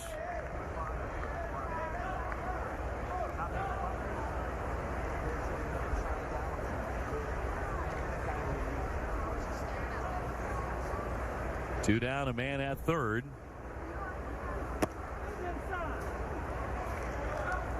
At the start of that run, which was around 1991, before that began, Bobby Cox had over his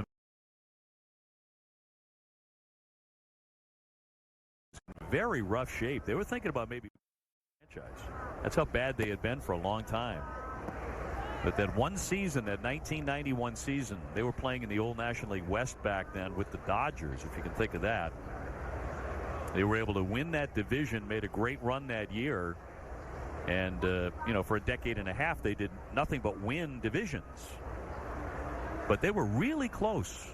Baseball was nearly at its end in Atlanta. Did he offer? He did not. They appealed to third base Tosi. He said no swing. And now they just complete, a year ago, that brand new ballpark. Yeah, I kind of like the new place, too. Yes, I didn't get a chance to see it last year, so I have no idea what it's like. But everybody that goes there seems to enjoy it. Well, they thought their fan base was north of the city of Atlanta. North and out west. Got a brand new ballpark. That one stung into right field for a base hit. Lamar in to score, and Atlanta gets on the scoreboard. That'll make it 2-1 on a Camargo base hit.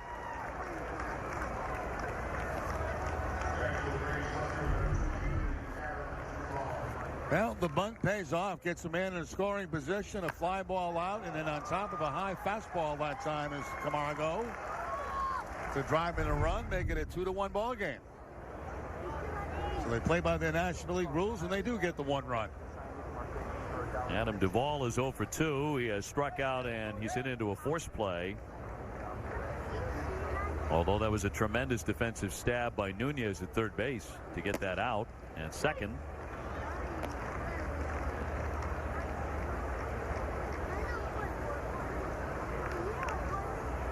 Braves should be right at the top again this year, battling for supremacy in the National League East.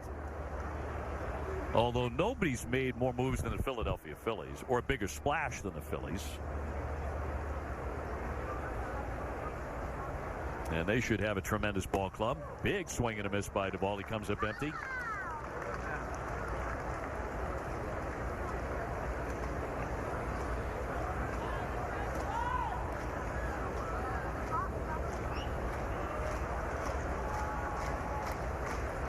So Brazier trying to finish off the inning here with a flourish. Would be the 10th K of the day for the Sox pitching staff. But he left it high.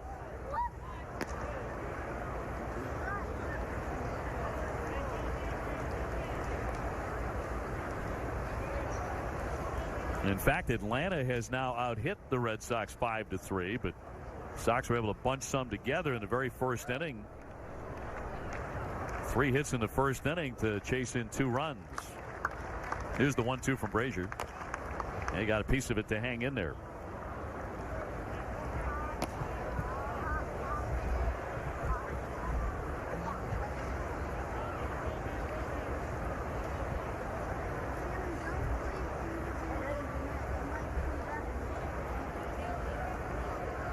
Red Sox will see that Bryce Harper Philly Ball Club in August at Fenway Park, the 20th and 21st of August. About the 4 outfielders they played against Bryce Harper. Yeah, I saw that. Yeah, I've seen that before. I saw that against Jim Rice. Kansas City Royals did it against Jim Rice. Took Freddie Patek, their shortstop, in the outfield. I always said if Eddie Herzog could have put him up on the Green Monster, he would have. Yeah. Cut on and missed, strike 3. So another strikeout for the Red Sox pitching staff today. Run on the board for Atlanta. Red Sox spring training on NESN is brought to you in part by Jordan's Furniture, the furniture store of the Boston Red Sox, who lead Atlanta here 2-1, bottom of the 6th inning coming your way. Mookie Betts remaining in there along with Mitch Moreland and JD Martinez. These folks just married Jerry Remy and came to see you in person. Congratulations. Many years of bliss and happiness. Showing up here in Fort Myers. It does say married, right? We're missing the M there. I'm sure it is, yeah. Big time for those kids. Mookie Betts 1 for 2 with a base hit.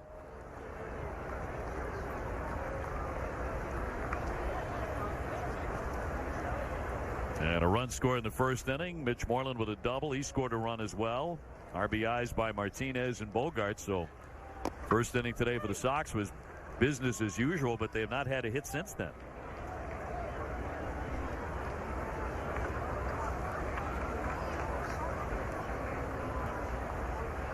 And we should hear some comments from Chris Sale after his outstanding performance today. Didn't quite get to the 65 pitches Because the timing of things, he came out after 4 innings, but he finished up in the bullpen. He wound up with 7 strikeouts, only 2 hits in 4 innings and no runs.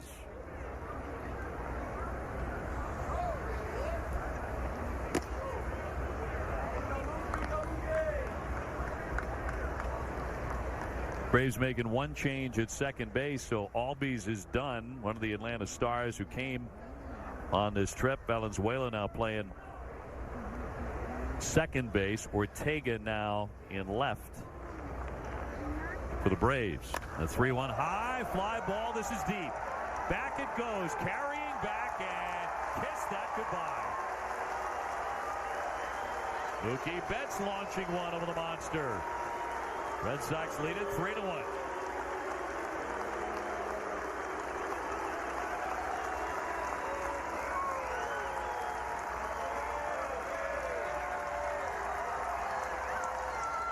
Now Mookie Betts picking up his first home run of spring training 2019. They want a ball down and away.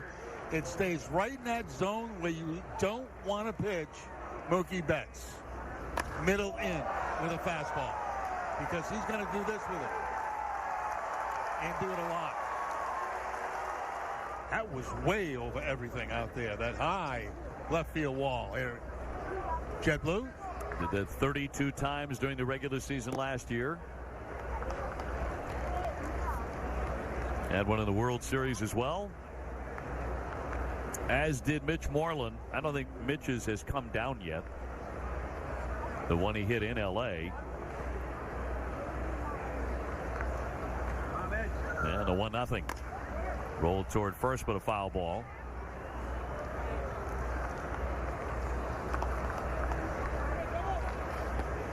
So Mookie with his first of the spring.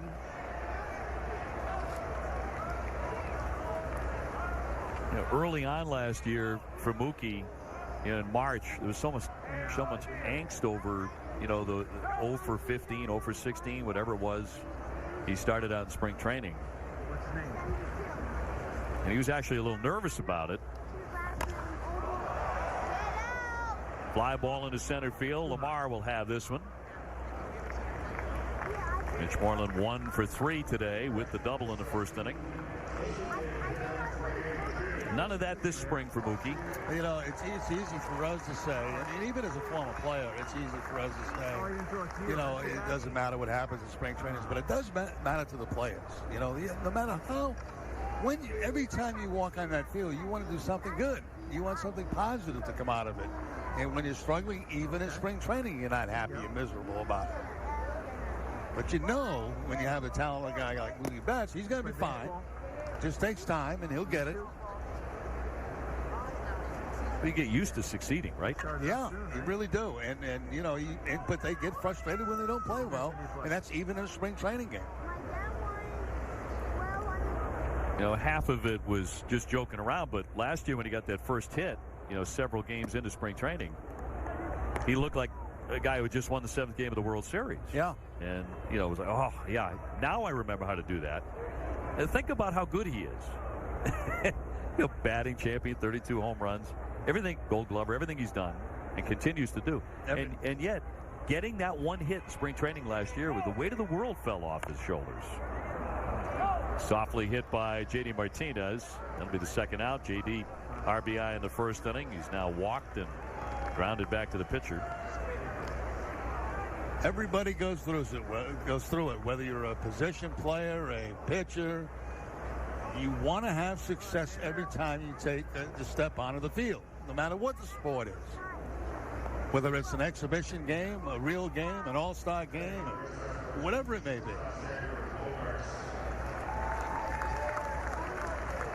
Xander Bogaerts got off to a very nice start today. An RBI double. He just tore into one down the left field line. Wicked line drive.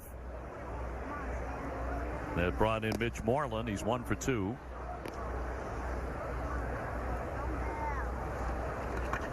So how are you feeling being back in the swing in the broadcast booth? I feel very good. I feel just to be down here in Florida in this good weather, you know, is a big bonus for me. Getting back to work is a big bonus for me. It's been nothing but good things. So I hope I hope they stay that way for a while. And an amazing stream of folks coming up and asking to sign things or just wanting to say hello or take a picture. Well, that's nice. You know, it's been that way all the way through, and it just feels so good to have people care about you and want you to be okay. Deep short, Swanson gathers, and that'll retire the side. But Mookie Betts hits one high and deep and gone. His first spring training home run touching a ball here at JetBlue. Red Sox ahead 3-1. Tyler Thornburg becomes the new hurler.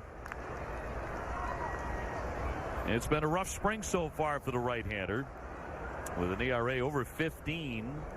Last year, 25 appearances, a .563 earned run average. When he's been right, in those days with Milwaukee, he had a lot of them. He was outstanding. Flying to right center field. Matheny called off by Jackie Bradley, and Jackie dips down for the catch. One away in the 7th.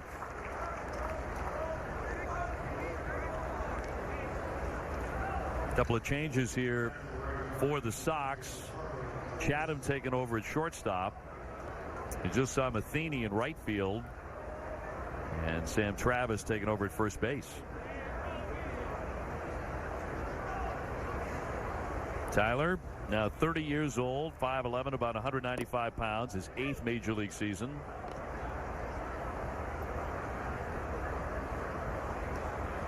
Made his debut last July for the Red Sox after missing all of 2017 because of an injury.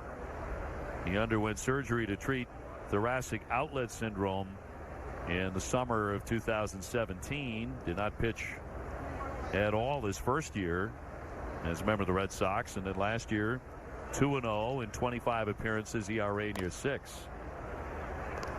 Nunez to handle that chance. On target, 2 down.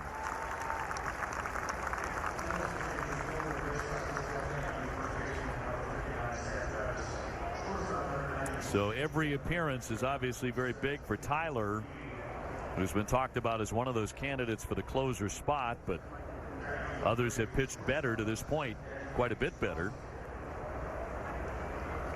And he still has much to prove.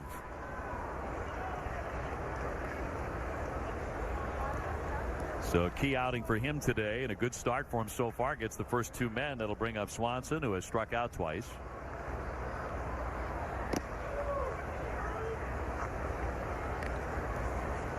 You go back to 2016 when he was fully healthy, and Thornburg was just brilliant. 67 appearances for Milwaukee, a .215 earned run average with 90 punch-outs in 67 innings. So he was pretty nasty.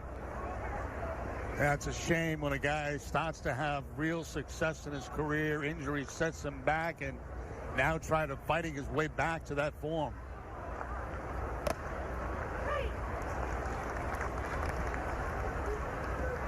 So far, they've got a good day from Barnes.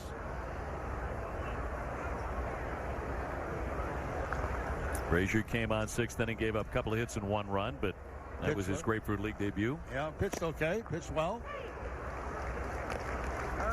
You certainly know what he can do, what he did last year, and you will hear from him next half inning.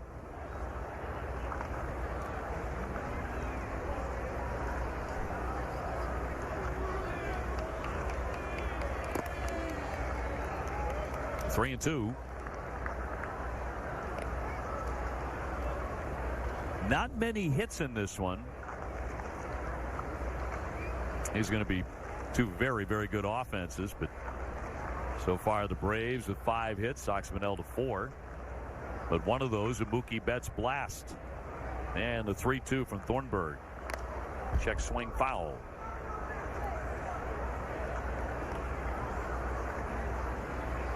A fastball running back inside on Swanson. A 2-seam fastball, looked like at about 92, 93 miles an hour.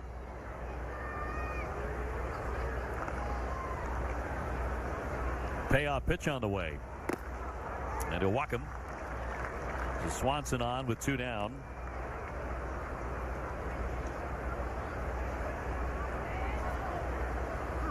Dana LeVangie keeping a close watch on the right-hander as he did left-hander Chris Sale, and we're going to hear from Chris Sale coming up next half inning, he'll size up what he thought of his outing today. One of the fascinating elements of spring training, we are allowed inside the clubhouse to talk with players after they leave the diamond. Get a first-hand critique of their performance from themselves. You better get in there quick before they leave the premises. Right. Get your work in and see you later. When you were done, when you had a couple of bats, I'll see you. Yeah. How quickly were you out of that clubhouse? I get the running. Those days we used to run in the outfield. You do like 8 meaningless sprints, 10 meaningless sprints. First, not in time to get Swanson. Yeah. Go back in, shave, and see you later. I like the idea you shave though. Yeah, I'll be back by about 3 o'clock. You don't see guys running in the outfield anymore. I think a lot of it's not allowed by a lot of ballparks anymore. Yep, that's a bygone era. He snapped one in there for a called strike. 1-2 on Riley.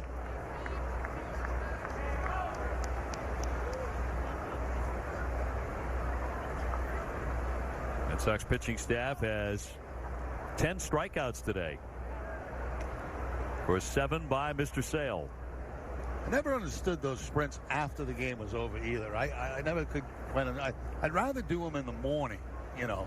Get yourself in shape, get yourself loose, and then the ones after the game were half-hearted because depending on what kind of day you had. If you had a good day, you said, I don't need to do this. If you had a bad day, you didn't want to do it.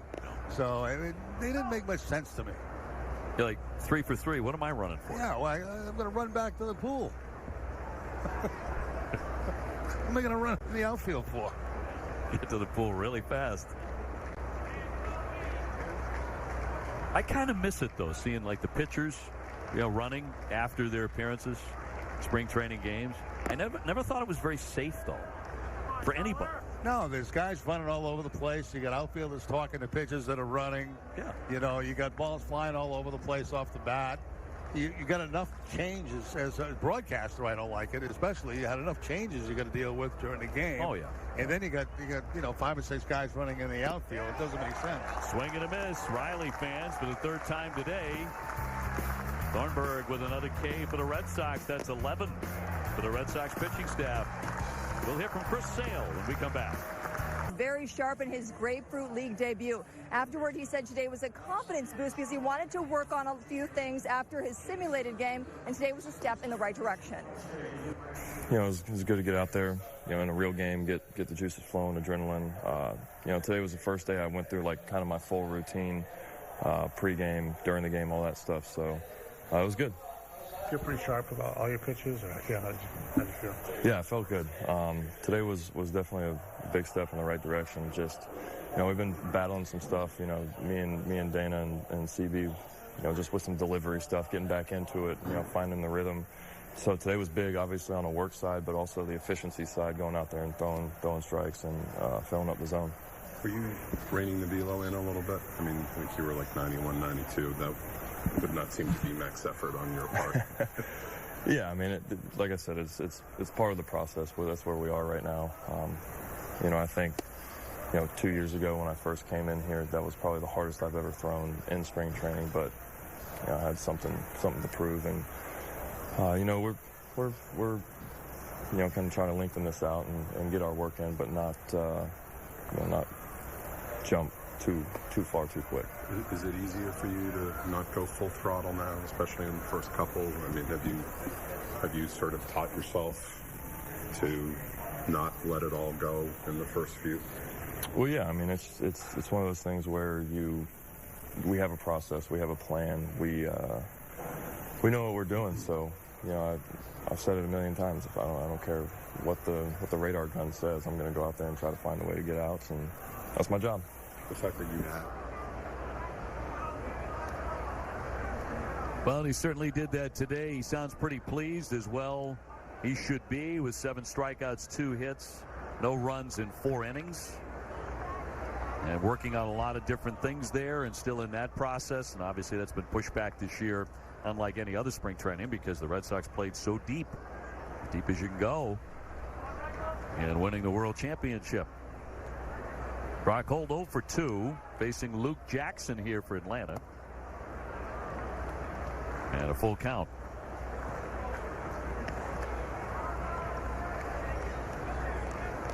And a look at the new hurler for Atlanta, Jackson. They have several changes. And a slap foul by Brock Holt. Eduardo Nunez set to hit next. Schwartz, the new right fielder for the Braves. Pache is the new center fielder. Florimon taking over at short, and Kazmar at third. And that's ball 4, so Brock Holt on for the first time today. Good start for the Red Sox here in the 7th.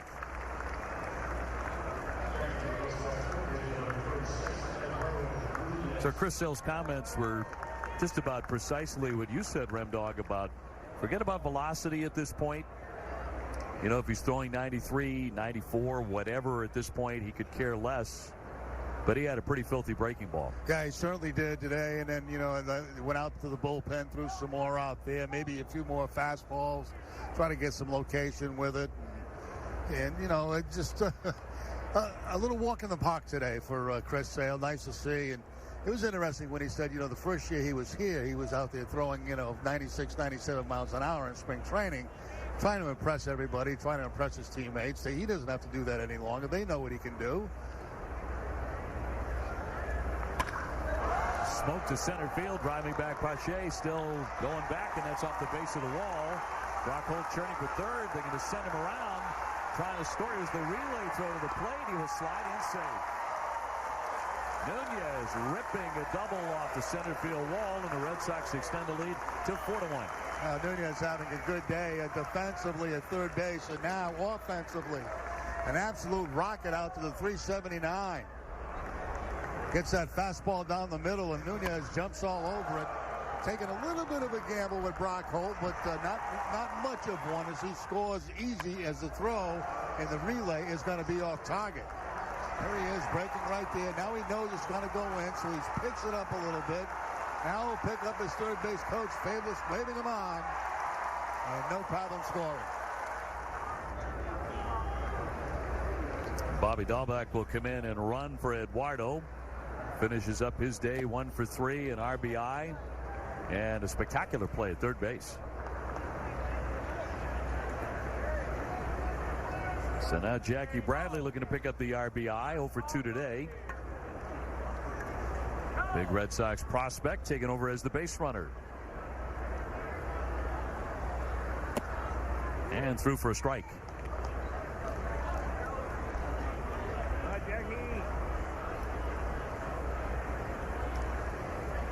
Eduardo in excellent health.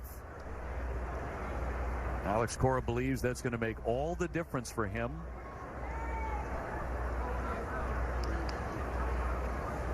I expect a lot of contributions from him. I think at times really surprising power. Yeah, it takes a good size hack. You know, when he makes good solid contact, he can drive the ball a long way.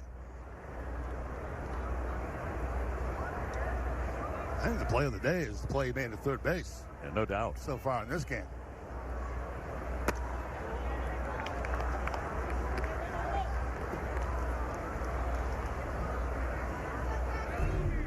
Eduardo playing third today. And here's a look at that play. Saves the double. An exploding one hopper down at third base. Able to get that glove back up high in the air and hit the out. Jackie tags that one down the line. That's going to take a hop up into the stands for a double. Dahlbeck in to score. Red Sox lead it 5-1. Back-to-back 2 base hits. Jackie Bradley with an outstanding cut.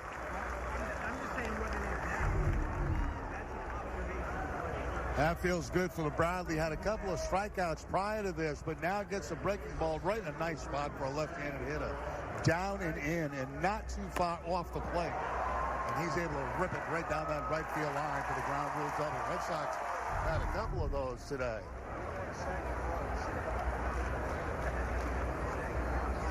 So Jackie 1 for 3 with an RBI. Sends up Sandy Leon batting for the first time here today. Christian Vasquez got the start.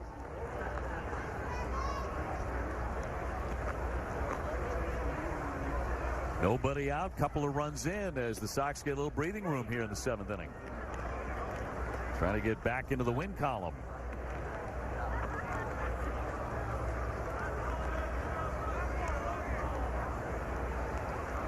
This is the first and only spring training meeting between the Red Sox and Atlanta.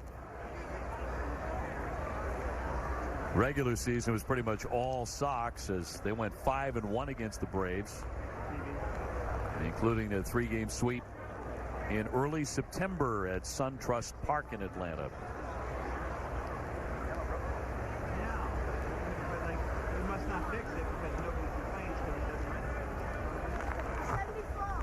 And a 1-1 from Jackson.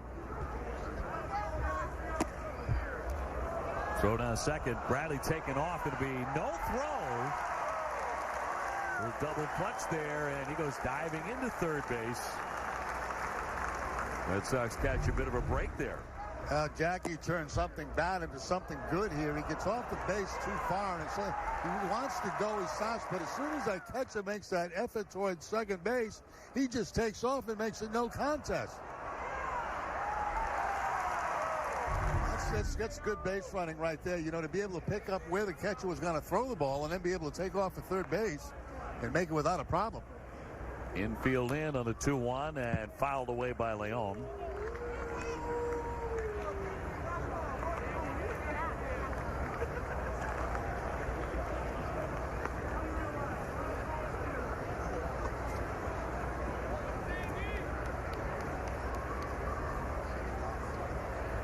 It's been a very interesting day for a couple of reasons for the Sox, particularly watching Dustin Pedroia.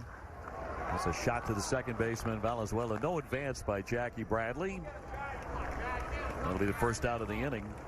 Dustin Pedroia getting 3 rips today, and Chris Sale making his Grapefruit League debut. So did Ryan Brazier today out of the Red Sox bullpen. So a lot of stuff to size up for the manager. Well, and also, you know, we touched upon 2 things in the open, you know, Sale and Dustin Pedroia, and both worked out very, very well today. I mean, both had good days. Yep. Now we'll see how Dustin feels tomorrow when he gets up after having a nice sleep, after playing in the 5 innings today, getting 3 at-bats. But watching him close, there was no sign of any limp at all out there in anything that he did. Yeah, it looked very smooth. 0-1. He lays off. De La Guerra. De La Guerra, utility man out of Santa Maria, California.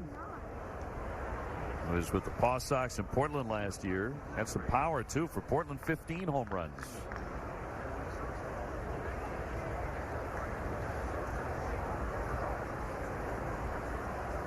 Travis on deck. And a 1-1. A wave and a miss. Number 60. I think one of the pitchers is number 60. Red Sox tomorrow will take on the Tampa Bay Rays. We will have that game for you right here on NESN. David Price on the rubber for that one. He'll be followed by Hembree and Johnson. Well struck to center. Pache way back, all the way back. Oh, he made some play. Tagging up Jackie Bradley is in to score. Saw some of that power by De La Guerra. Long sacrifice fly. Center fielder made a nice play, but 6-1 Boston. Yeah, Pache made a really nice play. Look where he's playing and how far he's got to go. And he shows great speed getting to that position, but even with the great play, job done. Run in. Check out the NESN sign. There it is, right below the NESN sign. NESN. You are such a company man. You get a chance. You can't drop the ball on those. A little something extra in the check in 2 weeks. There it is again. There it is. And there's a catch right below it.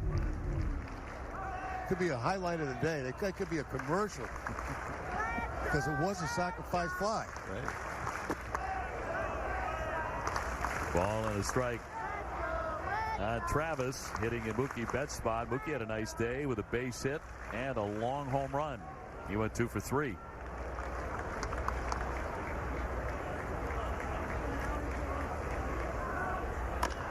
And slapped toward third, near the bag behind it. Kazmar long throw, and the stretch got him in time at first base. But the Red Sox grabbed 3 runs. They open up a 6-1 advantage on Atlanta. And we'll hear from Dustin Pedroia about his day when we come back.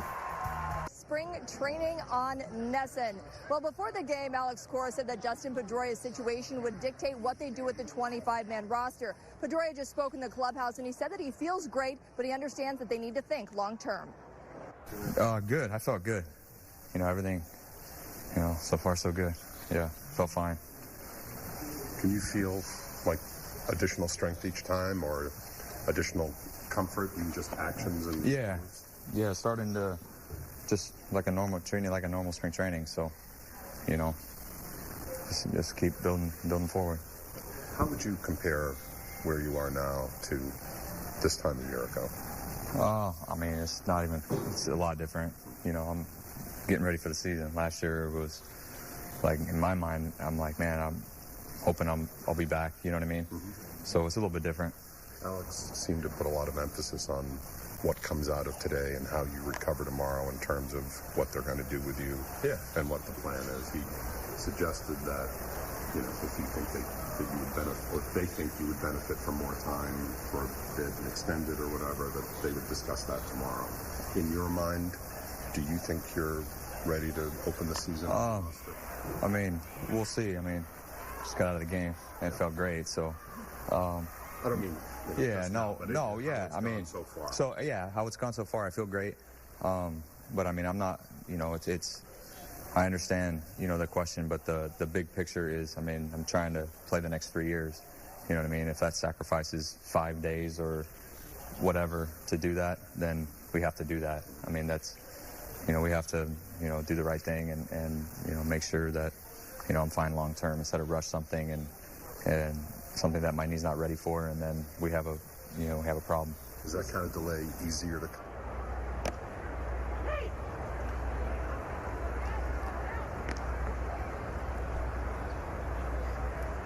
All right, so the comments of Dustin Pedroia following 3 at-bats today and playing the field. That was flawless. It one rocket of a line drive today to right field. Nice backhand stab here by Dahlbeck across the diamond in time. Pache holding at second base. It's great to see Dustin Pedroia in the clubhouse again wearing eye black, giving an interview. And feeling good about the way he performed in the ball game today. Yeah. He makes a great point. I know everyone wants to run to him and say, how did it feel? How are you reacting right at this minute? He said, look, I just got out of the game. Yeah, exactly. I want to see how this goes because I'm preparing for, playing the next 3 years. Not 3 innings, but I know he understands the interest. Everybody wants to know. He remains such an incredibly popular player. Of course, his manager is going to want to know, too, how he feels tomorrow. And as you said, get a good night's sleep and see where it is tomorrow morning. Exactly. Come have your workout tomorrow, see where you're at. Go get him probably in the next game the following day.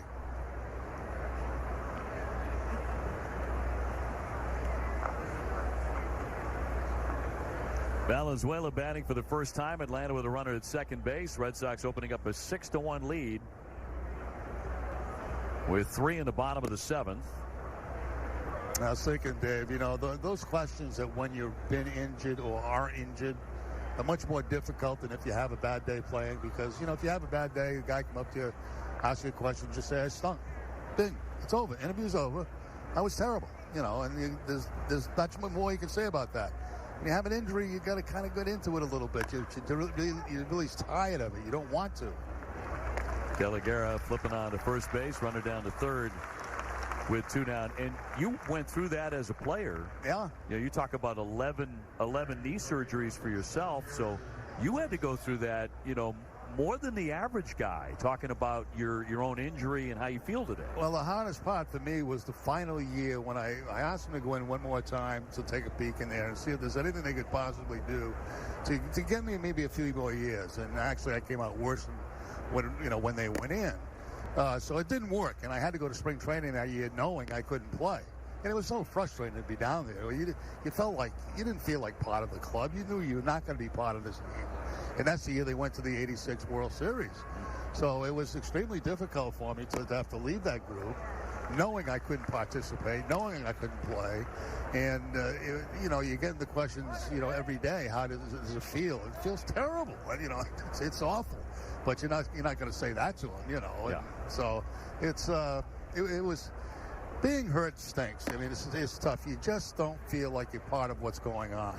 As much as you try to and want to, you're not. It's that simple. And you know it. You feel it.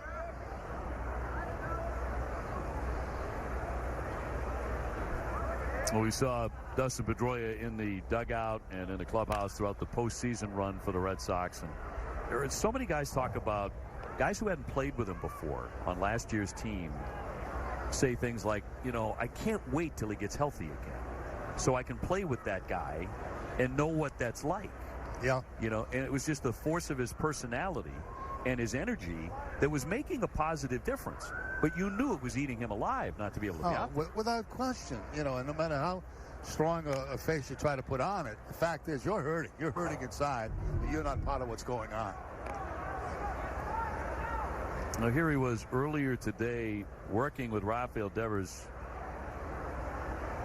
And this has been going on now for a couple of years. He's been a real go-to guy for Rafael. A lot of interesting talks goes over on those baseball buckets, before you're waiting for batting practice. They could be talking about defense. They could be talking about offense. They could be talking about a show they saw on TV last night. You just don't know.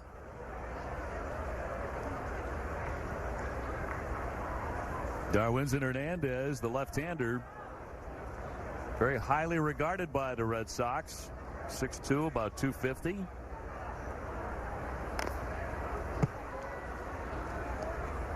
Pitching here with a runner at third base.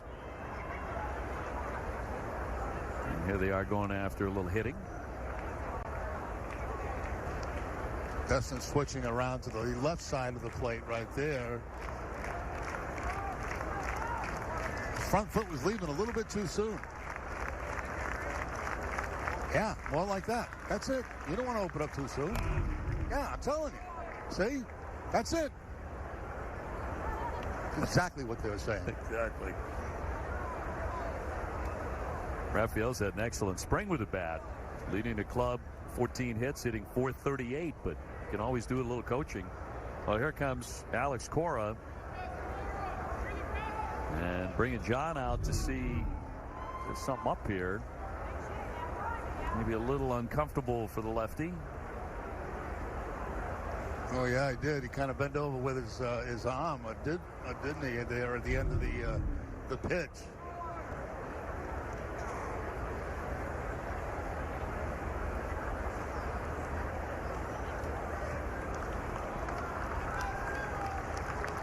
And going to hang in there, the left-hander in his first spring training camp. Will begin the season ranked by Baseball America, the Red Sox #3 overall prospect and the #1 pitching prospect.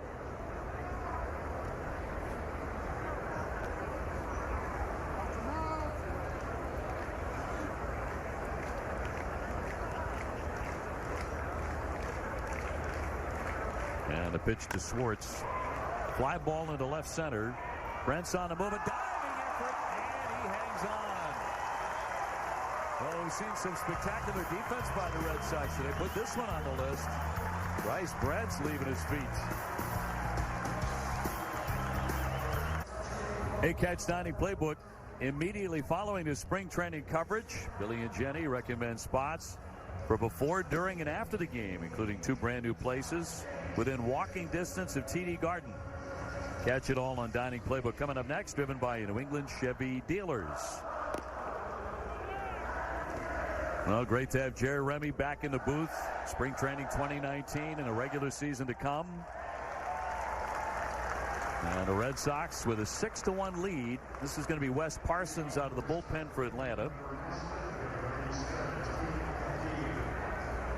Jonathan Morales is the new catcher for the reigning National League East champions.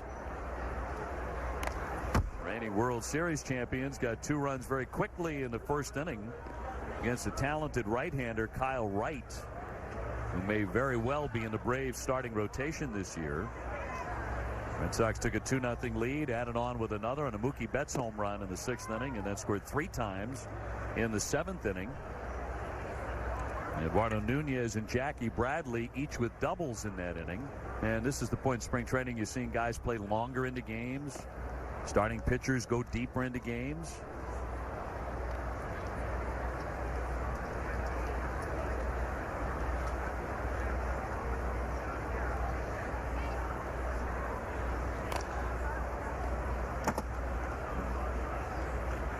Matheny hitting out of that 3 spot. He's moved from the bench to right field to center field in this one.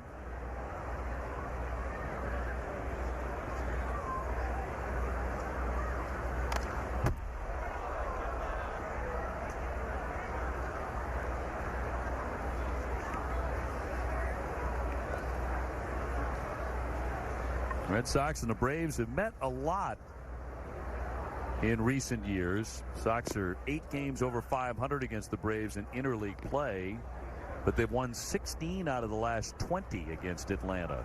Really had the Braves number more recently. 3-2 hammered, fair ball. Kazmar, nice play, got him at first. Yeah, third base has been very busy today for both ball clubs down in that area. We're talking about Mookie Betts in a fine afternoon with a home run and a base hit. Wasn't really tested himself in right field today. You're right, third base has been the hot corner. Mookie home run number 1 of the spring for Betts. Something on the middle inside part of the plate that he lifts out of the ballpark for the home run.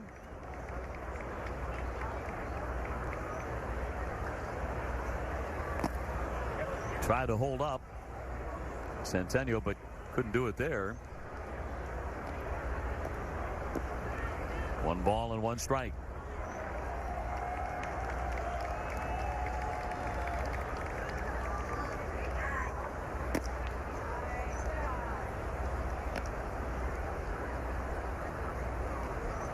For the Sox today, 6 runs on 6 hits for Atlanta, 1 run on 6 hits and an error. And the 3-0 green lighting flicks it foul. I like that. Give him a chance to hit.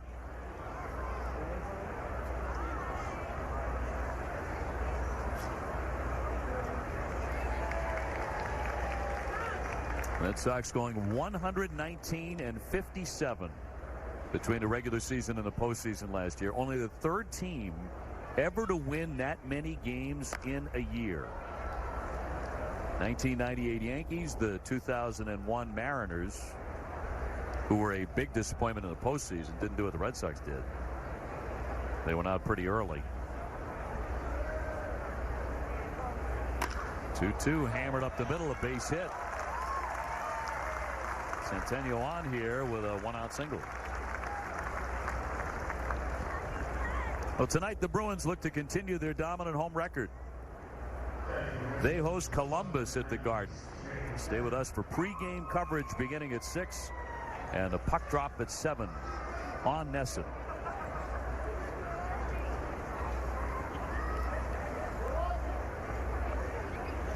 Hoping for a long run in the playoffs for the Bees. That one swatted at, fouled away by Chatham. Now they've been playing some great hockey recently. They have last year. We were up in Toronto. They were playing up there, right? Yeah. They beat Toronto. I remember all the sad faces around Toronto the following morning. Yeah, that was too bad. Yeah. Dribbler foul. Have you ever taken an afternoon and hopped over to that Hockey Hall of Fame there in Toronto? I never have, no. Yeah, it's really worth it. It's a terrific couple of hours. Great stuff in there. That's down there where the old exhibition stadium used to be, right? Yeah. I mean, Toronto's a great town. There's a lot to do there, but that's a fun afternoon.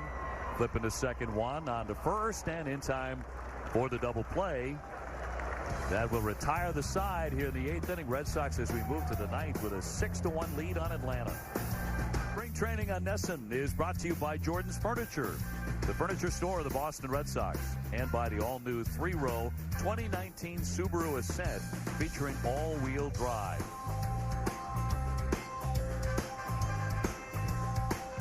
Top of the 9th inning. Sunshine and some blue sky here at Fort Myers. And the Red Sox closing out a victory today with 3 more outs. They're on top 6-1. Here in the 9th inning, Hernandez stays on to pitch.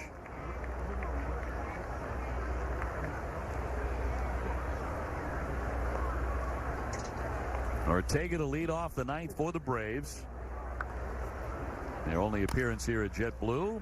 And a dive by Travis, but he comes up empty. It'll be a base hit to right. And the leadoff man is aboard for the Braves in the 9th. Nice effort by Sam Travis at first base, going into the dive, trying to knock it down, but couldn't quite do so.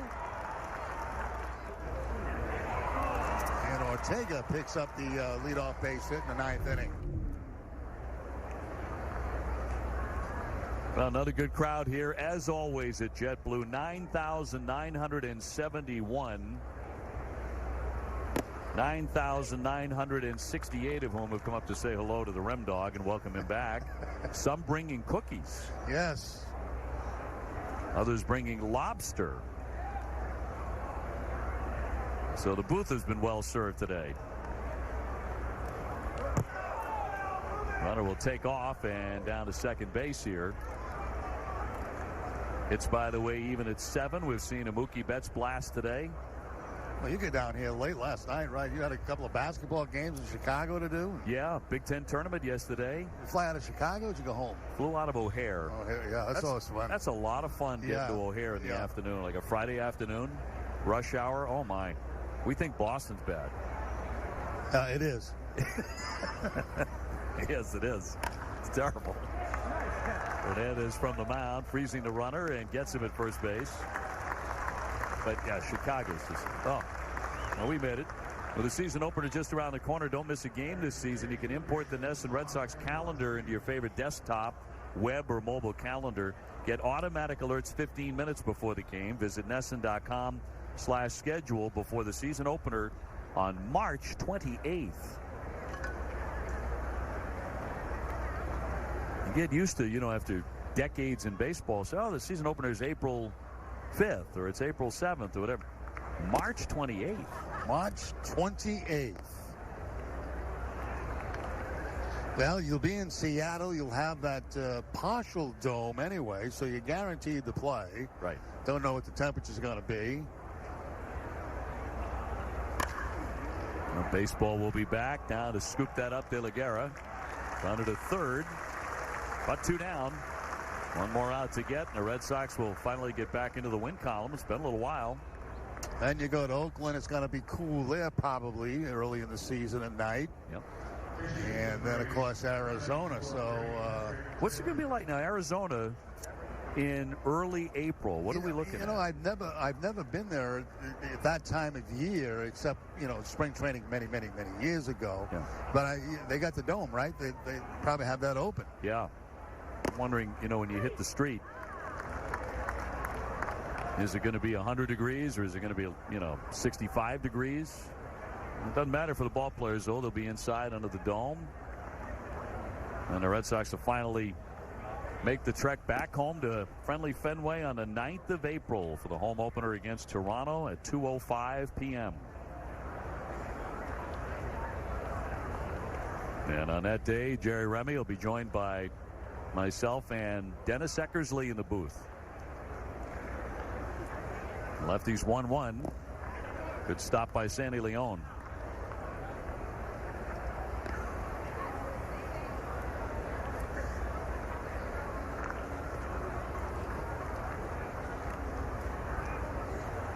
That first homestand will include a 4-game series with the Baltimore Orioles. Got the old wrap around 11 o'clock start, I think, to end that, right? That's correct. On Monday, the 15th, and then the Red Sox will make their first trip to New York to face the Yankees. And later in the summer, we'll take on the Yankees in London. Right at the end of June. Highly anticipated couple of games there. 2-2 the count.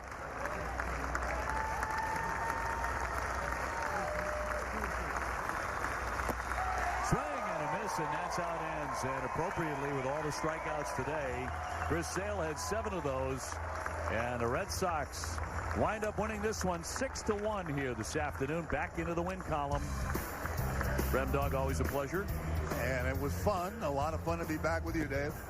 As always, the great Jerry Remy back in the booth. Chris Sale back on the bump today. He was outstanding. Red Sox go for 2 in a row tomorrow, taking on Tampa Bay here at JetBlue. Have a great day, everybody.